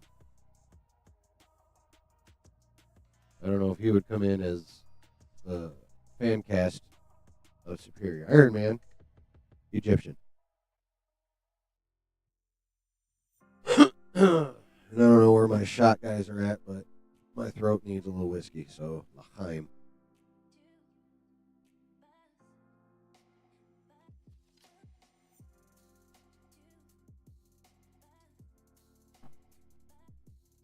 Sudan has more pyramids than Egypt. Nice. My African geography sucks. So riddle me this. Be positive. Is what is currently Sudan contiguous to what is currently Egypt? And is it entirely possible that the Sudanese pyramids and the Egyptian pyramids were all basically Egyptian pyramids at one point in time? I don't know my geography, so I don't know if that's feasible. If you know, please tell me. Either way, if I'm right, cool. If I'm wrong, whatever. Like I said, I don't remember the geography worth shit. Is The Mummy the best Egyptian movie with Brendan Fraser? Ooh. I don't know if it's the best, but it's probably the most entertaining. Let me say that. I fucking love that movie. And I love The Mummy Returns. I'd never watched the third one. So Rachel Weisz. Fuck off. Oh, you don't know either? Okay. No, I don't feel like looking that shit up right now. I don't want to switch from like comic booky sci-fi nerd to geography nerd right now. Icarus, the Mummy movies are great. First two, yeah, like I said, I haven't watched the third one with Jet Li in it.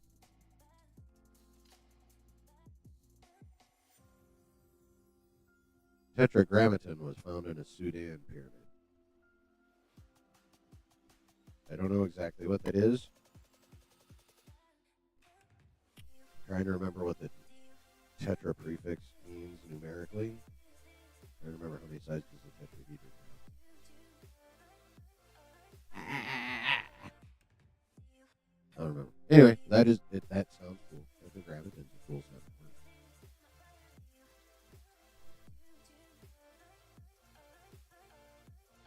But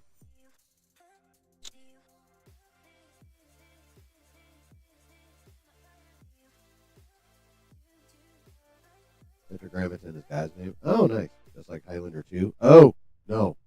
Oh, I see what you're getting at here, Chris. Yeah.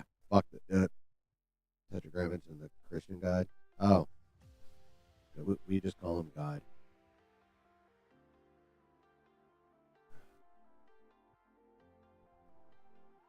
Why did you even have to say that, Icarus? Why? That movie's an abomination.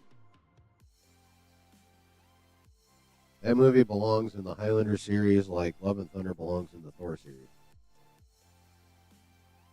Complete garbage that needs to be forgotten, go away, and never talked about again. And Quantumania in the Ant-Man series. Exactly, Icarus, exactly. Tetragrammaton because God's name was missing. Huh? Okay.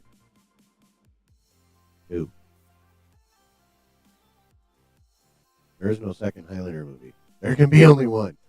Actually, the later ones, like 3 through whatever that they did, were not bad. They at least were much more true to the lore than the second one was.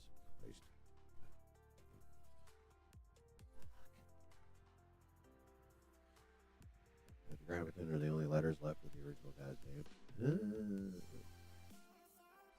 The TV series is fun, yes.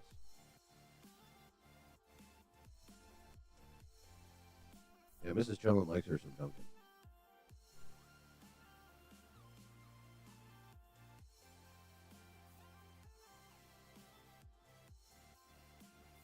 Yep. She dug her some Adrian Paul back in the day. Henry Cavill ruined Highlander. You want me to ban you? The fuck are you even talking about, bro? No, I'm not going to ban you for that. But, like, for real, what the fuck are you even talking about? Henry Cavill ruined Highlander. Henry Cavill's probably the best thing that could happen to the Highlander franchise. Are you not aware of the reason of why Henry Cavill is considered so fucking annoying in Hollywood?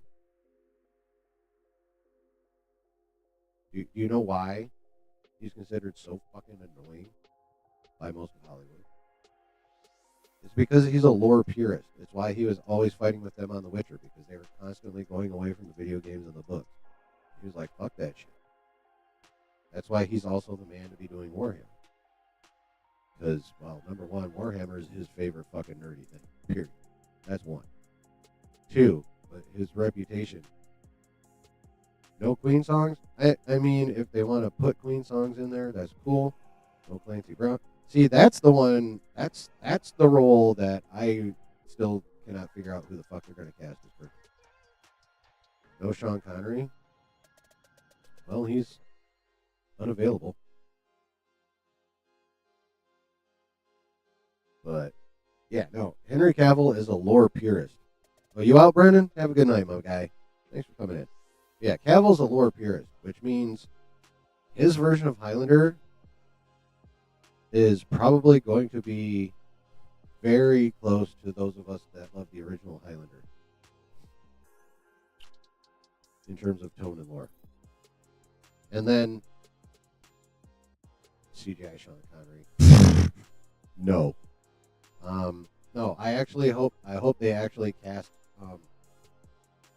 someone of Spanish or at least Latin descent to play Ramirez. I don't hope that happens. I mean, don't get me wrong. I fucking love me some Sean Connery. But, like, he didn't even try. It was just whatever that fucking long-ass damn name was, but spoken like Sean Connery. Henry Cavill is British. Yes, but he will fake an accent. I mean, he did a pretty good job of faking an American accent for Superman or a Midwestern accent. Yeah, I know. Yeah, no. Henry Cavill is probably the best thing that could happen to Highlander if you love Highlander, because he will be like, okay, how's this supposed to go? How did this go in the first place? Okay. So yeah, we're gonna have to stick pretty close to this one. And then you add in the director. The quality of the fight scenes in Highlander is about to go through the roof because the director of Henry Cavill's Highlander movie is Braveheart, Great Scottish Movie. Yes, it is. I knew Rob would come through with that. Yeah, this is what we got. I am Juan Sanchez Villanova Ramirez. That's not how that's supposed to sound. It's not supposed to sound like Juan Sanchez Villanova Ramirez. It's supposed to sound like I am Juan Sanchez Villanova Ramirez. You need to sound like Inigo from The Princess Bride, not Sean Connery. Get a real Russian to replace Clancy Brown. I'm less concerned about the Russian heritage than I am about the size. Whomever you cast as Kirk, it gotta be a big motherfucker. Like Joe Manganiello would be a good Kirk. Alan Ritchson would be a good Kirk, especially since Cavill is a lot bigger than oh shit. What's his goddamn name?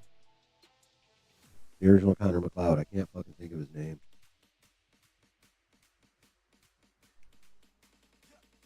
I hate me sometimes. I hate me sometimes. I can't remember shit.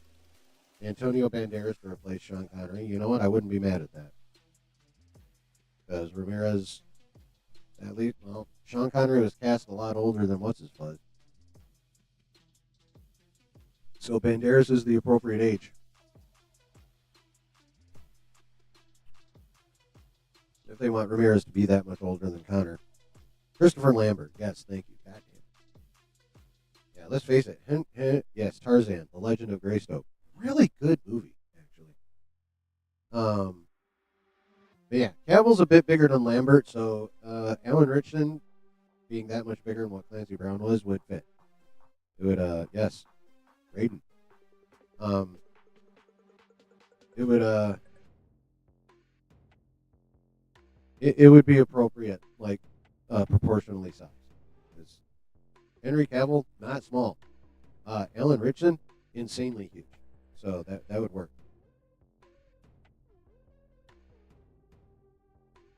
But Manganiello is also a big motherfucker. He would be good too. But yeah, Kurgan's going to be hard to cast.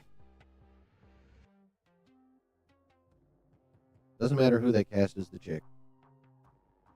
Either one. The one from when he was in Scotland or the one from when he's in New York. That she doesn't matter that. As long as she's not.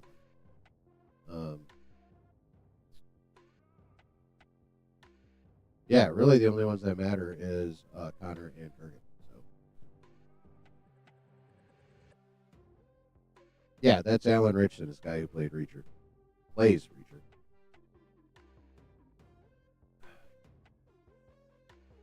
Did you know he was also Aquaman in Smallville? Found that out not that long ago. I had no idea.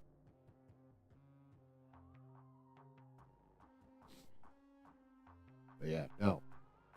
Henry Cavill, best thing that could happen to Highlander. And Chad Stahelski, directing it. I mean, the fights were decent in the original Highlander. Fucking Chad Stahelski in charge of motherfuckers having sword fights. Oh my god. Marvel Studios will bounce back with Avengers Doomsday and Secret Wars at the box office, saith Kevin Davis. I am inclined to agree. Also, they fucking have to, or this franchise is cooked, mutants or no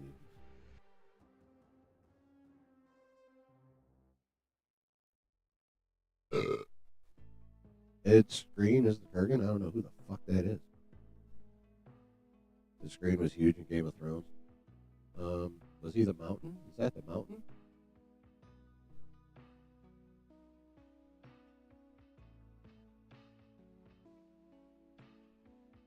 He's not the Mountain.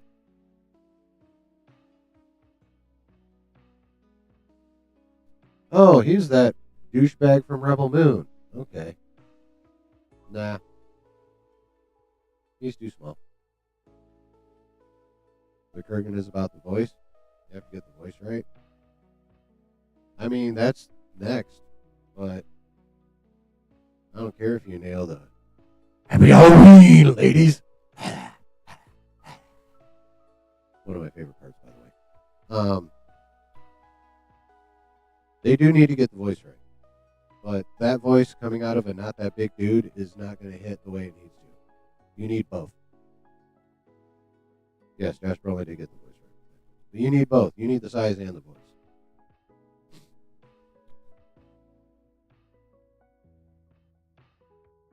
Even though Josh Brolin is tiny. Well, yeah, but you can put Josh Brolin in for Thanos role. Josh Brolin could be tiny because mocap CGI. You can't mocap CGI Kurgan. You just need a big, deep voice motherfucker.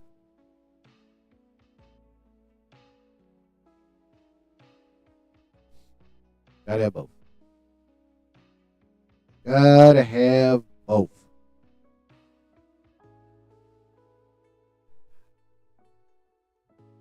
Yeah, no. That fucking Cavill Highlander, directed by Chaz Stahelski. I don't know how well it will actually do at the box office because, let's face it, too old. Let's face it. I love Highlander. Obviously, Rob loves Highlander because he's the one who introduced me to it. Of course, Arnold is Ramirez. No thanks.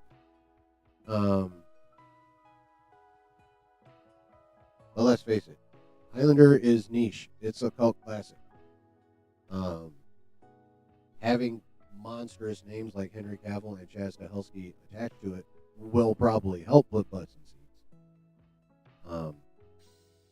If the trailers are sufficiently sick, that'll probably help. But let's face it, a lot of people, especially the younger generation, for the most part, are going to be like, the fuck is this? Never heard of it. Oh, wait. Oh, these sword fights look cool. Wait, Chad Stahelski? No wonder these sword fights look. Henry Cavill? I might need to go see this fucking movie. That's what the hope is. That's obviously the plan, right? But I think I think it could actually be a successful formula. I think the lack of knowledge and its nicheness, at least to a point, will be overcome by the names of Henry Cavill and Chad Stahelski and what people have seen them be capable of doing.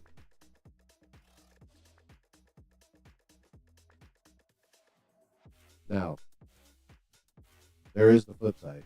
If somehow those two fuck that up, you'll know. I'll talk about it. Why are they using katanas? Why is everything exploding? Why lightning bolts? Well, Hunter McLeod does use a katana, number one. Why is everything exploding? There actually were some explosions in the original Highlander as a result of them fighting. It was mostly lights exploding on impact and water, but there was explosions. And lightning bolts are part of the quickening. So they're supposed to be there. Isn't Henry Cavill James Bond? No. No, he is not.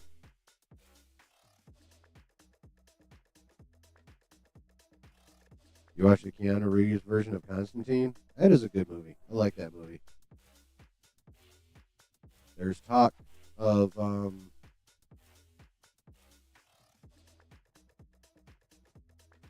that actually happening. Constantine 2 with Keanu. Keanu's trying to get it done.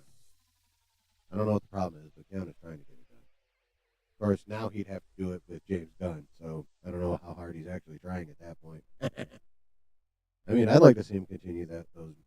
Give me more Keanu Constantine. I would love that shit. What was the prize? The ability to actually age and die and produce kids without being beheaded.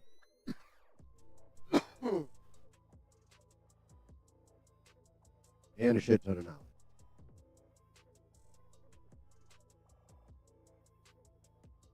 So yeah, the main thing, finally being able to stop rambling through eternity, like getting close to people, watching them die, getting close to people, watching them die, not being able to have kids. You get to age, you get to have kids, and you get a fuck ton of knowledge.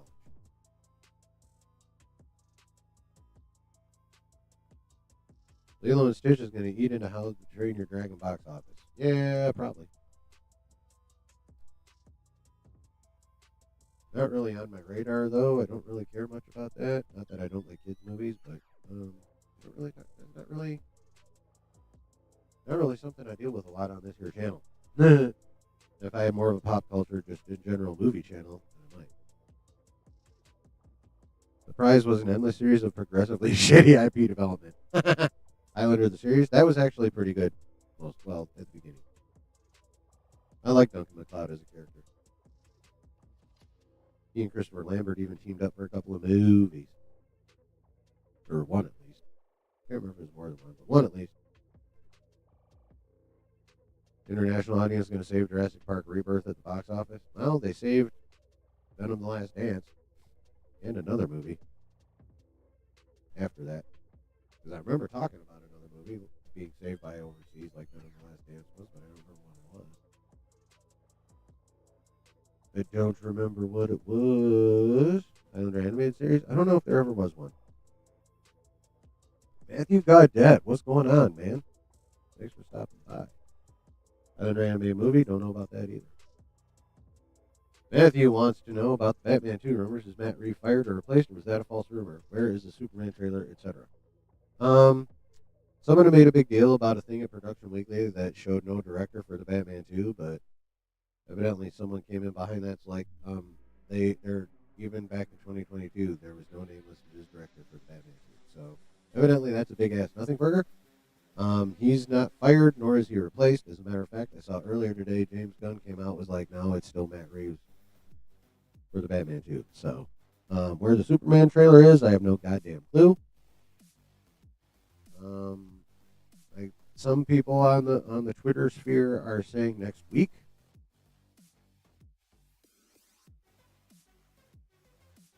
So, yeah. Superman and Fantastic Four First Steps will be a moderate success. I think they'll both be more than moderate successes. Pedro Pascal's in every movie now. No, but he is in quite. He's in quite a few projects.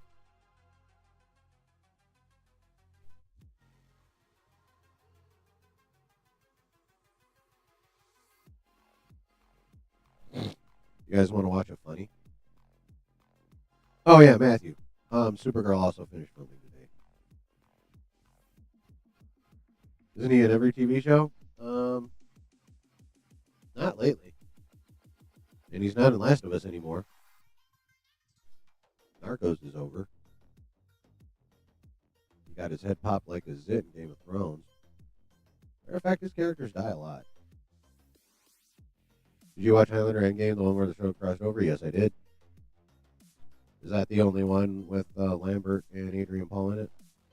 Yeah, I watched it. That one fancy move that guarantees a beheading. Yeah.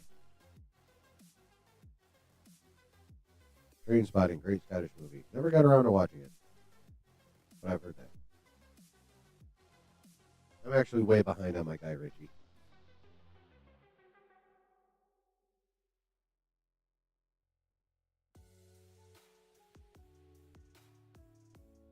The Honest trailer of F4 was great.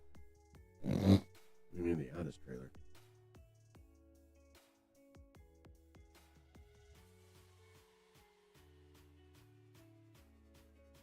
Not quite sure what you mean, Icarus. Basically, you mean the first one or the second one?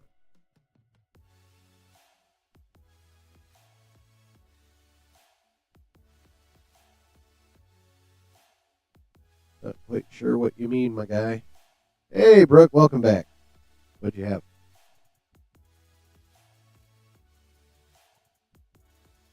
What did you enjoy for dinner on this Saturday evening?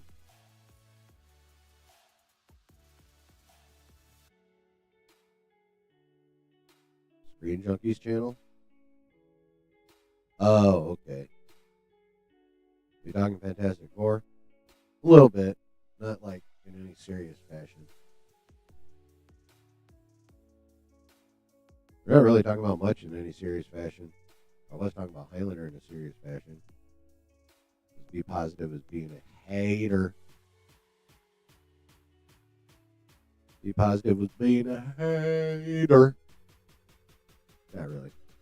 Just showing a lack of confidence in Henry Cavill's Highlander project.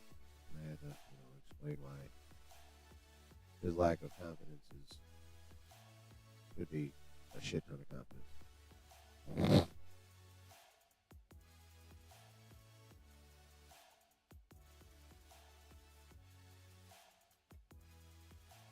You guys want to watch something funny? I mean, as we talked about earlier, Rob Roy, Liam Neeson. Yeah, I never got around to watching that either.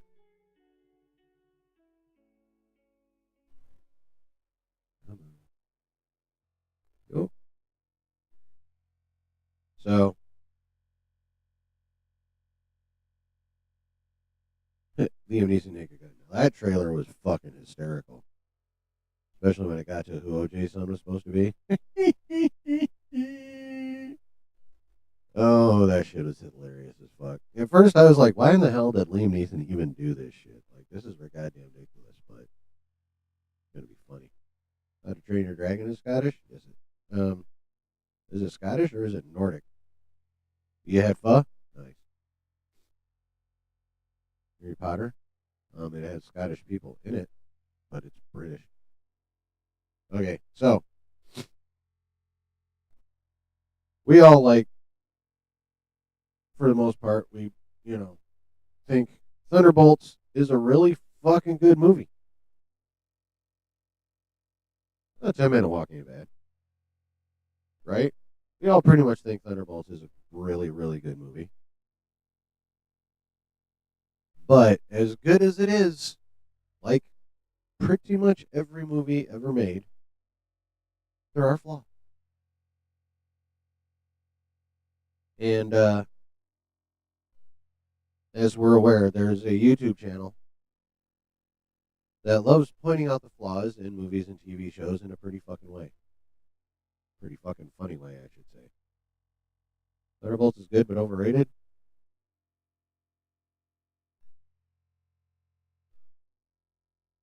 Okay.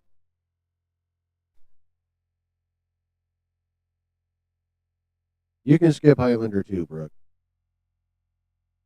It has literally nothing to do with the lore established in the first one. And it's dumb. Icarus, you stop that. Be positive. The critical stinker? No. No, I mean funny. No! Hell no. Fuck that guy. That guy can suck all of my dick. Right. So can Kennel. Kennel can suck all of my dick. No, I'm talking about pitch meeting. They dropped the Thunderbolts pitch meeting, y'all.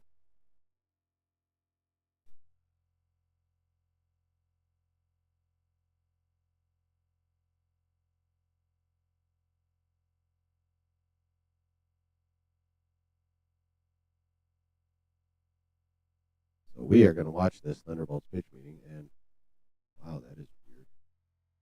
Why is that way? Okay. Well, anyway.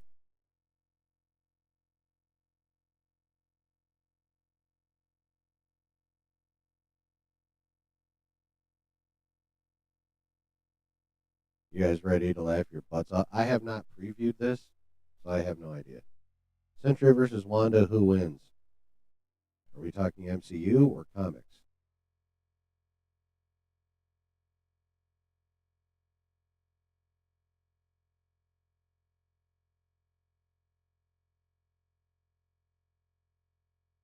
What the hell?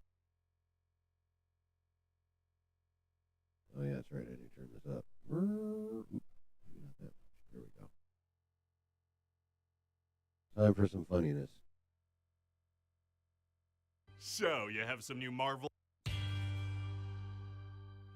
So, you have some new Marvel for me? Yes, sir, I do. It's time to put an end to Phase 6. Or 5? I think it might be 4. Is it 4? Maybe it's 5. You know, nobody knows for sure. Okay, now I have to say, things have not been super great around here recently, and I have a little bit of fear that my butt might be in danger. No worries, sir. This is gonna turn all that around. It's called Thunderbolts Asterisk. Asterisk? I just said I'm afraid my butt's in danger. No, like an asterisk, like a little symbol. Oh, okay. Wait, why would we put that at the end of a title? Because there's gonna be a big twist at the end where it turns out this team we're following in this movie, they weren't the Thunderbolts, they were the New Avengers. Oh, that is a nice surprise. Thank you. I'm gonna tell everyone as soon as the movie comes out. What? So what happens in this thing? Well, Yelena's doing missions for that Valentina boss lady, but she's sad because she feels like life is meaningless. Oh, has she not heard of money? Because that's what gives my life meaning. Right. I didn't say just money, also things. Yeah, right. Well, I guess she hasn't heard of money or things, so she's sad. That is sad. So Valentina sends Yelena on a new mission, but she's got something up her sleeve.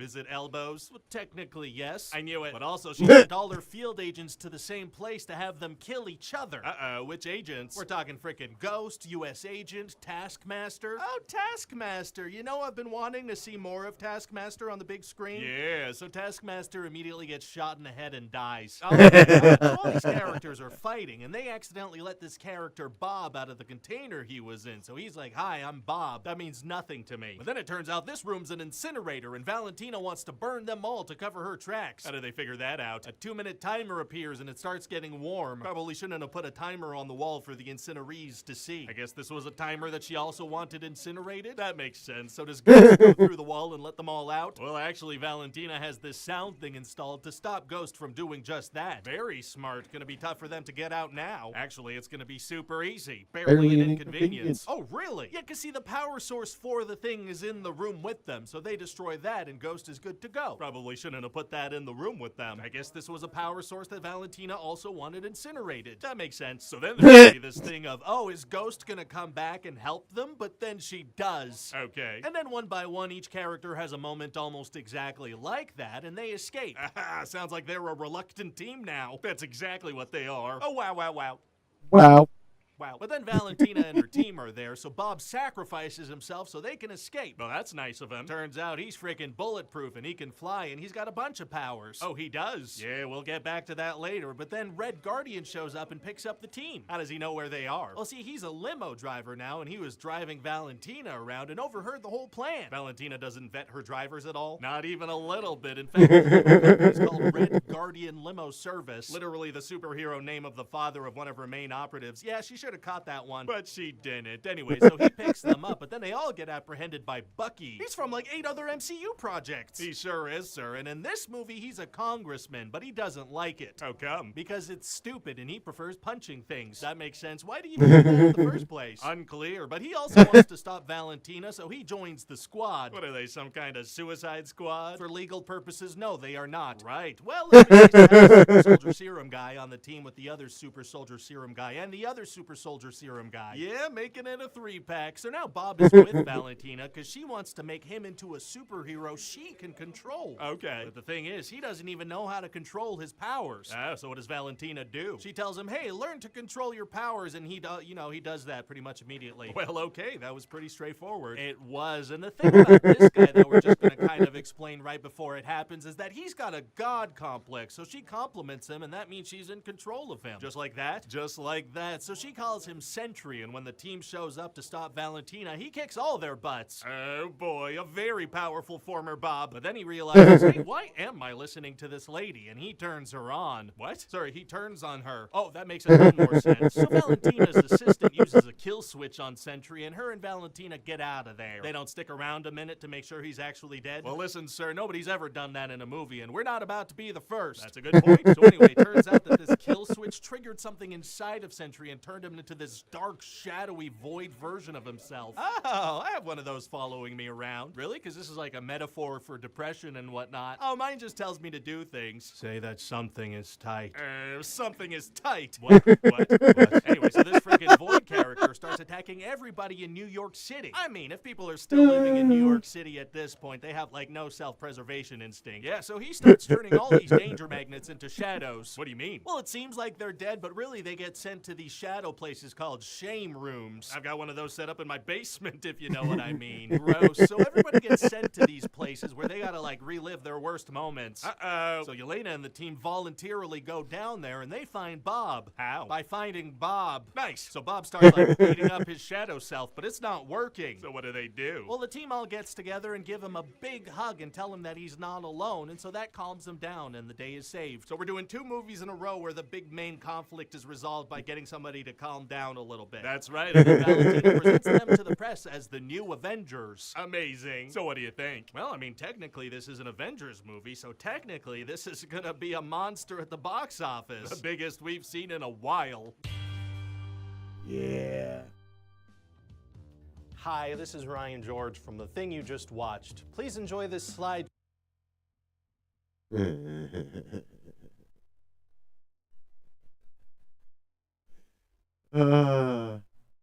Even though they skewer stuff that I actually enjoy.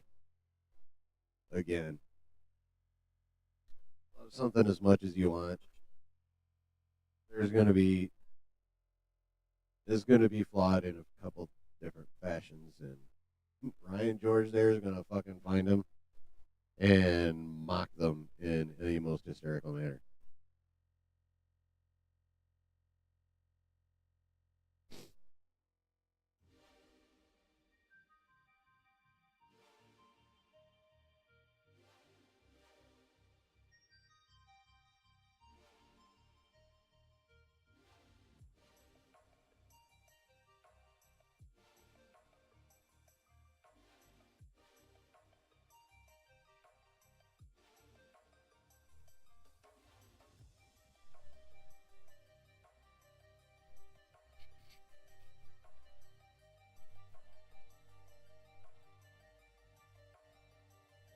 Come on.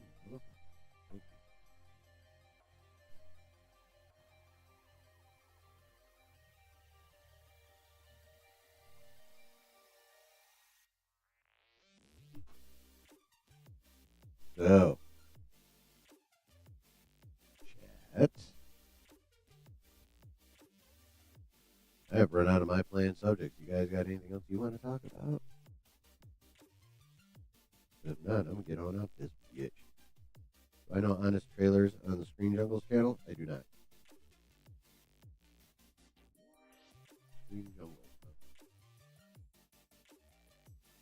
We watched Fire and Ice trailer, the movie.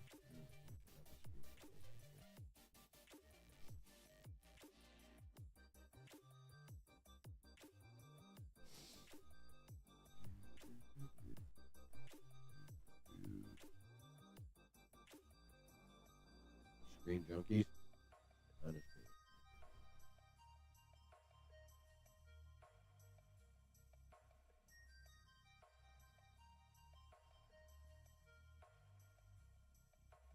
Interesting.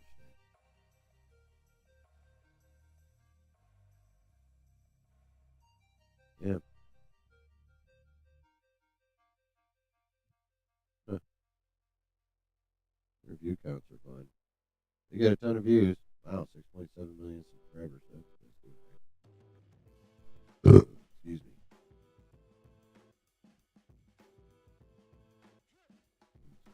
6, 8, 20 million views for Harry Potter. 1.8 million for Deadpool Wolverine. 2, 1.5 million. 15 million for the Hunger Games. Jesus Christ.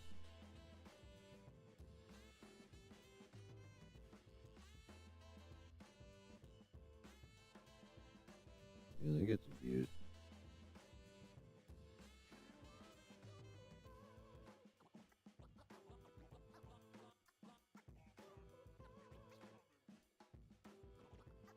Yowza.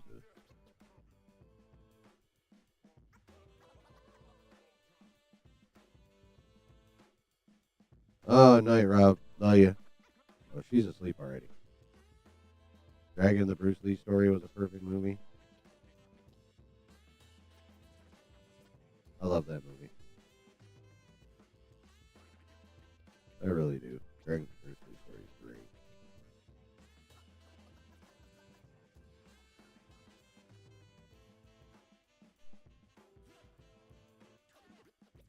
Which on this trailer are we interested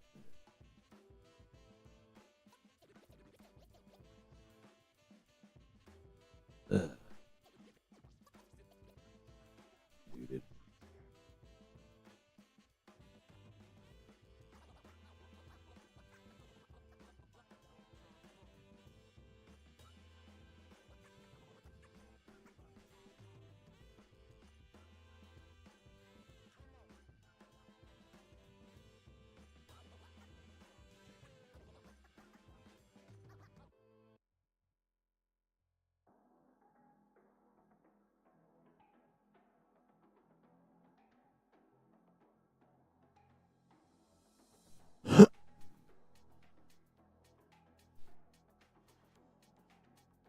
All right.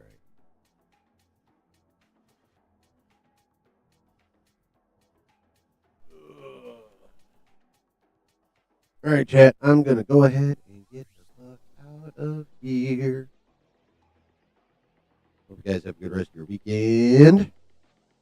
Thank you for being here. Thanks for hanging out tonight. Y'all are the dopest.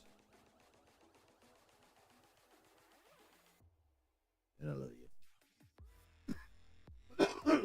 And I'm super grateful that you guys choose to spend your valuable time up in here. I appreciate it. Hope you have a good rest of your weekend. And we'll see you Wednesday night at 9 for the midweek stream, yo.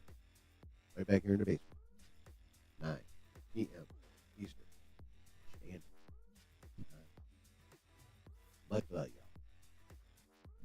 Later. Goodbye. Peace.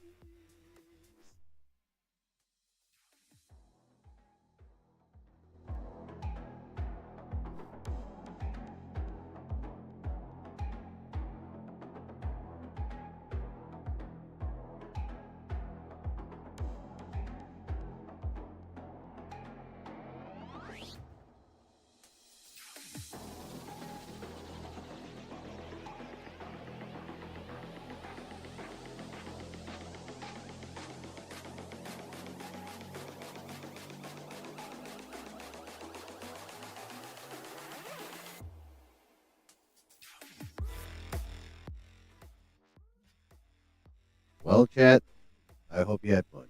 I had fun. I love hanging out with you guys.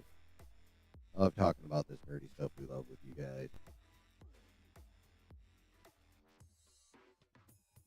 And I appreciate you guys for hanging out as much and as regularly as you do.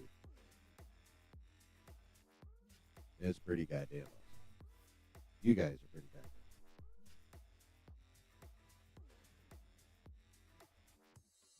I hope you have a good rest of your weekend and a good beginning to your week. We will see you next Wednesday night at 9 p.m.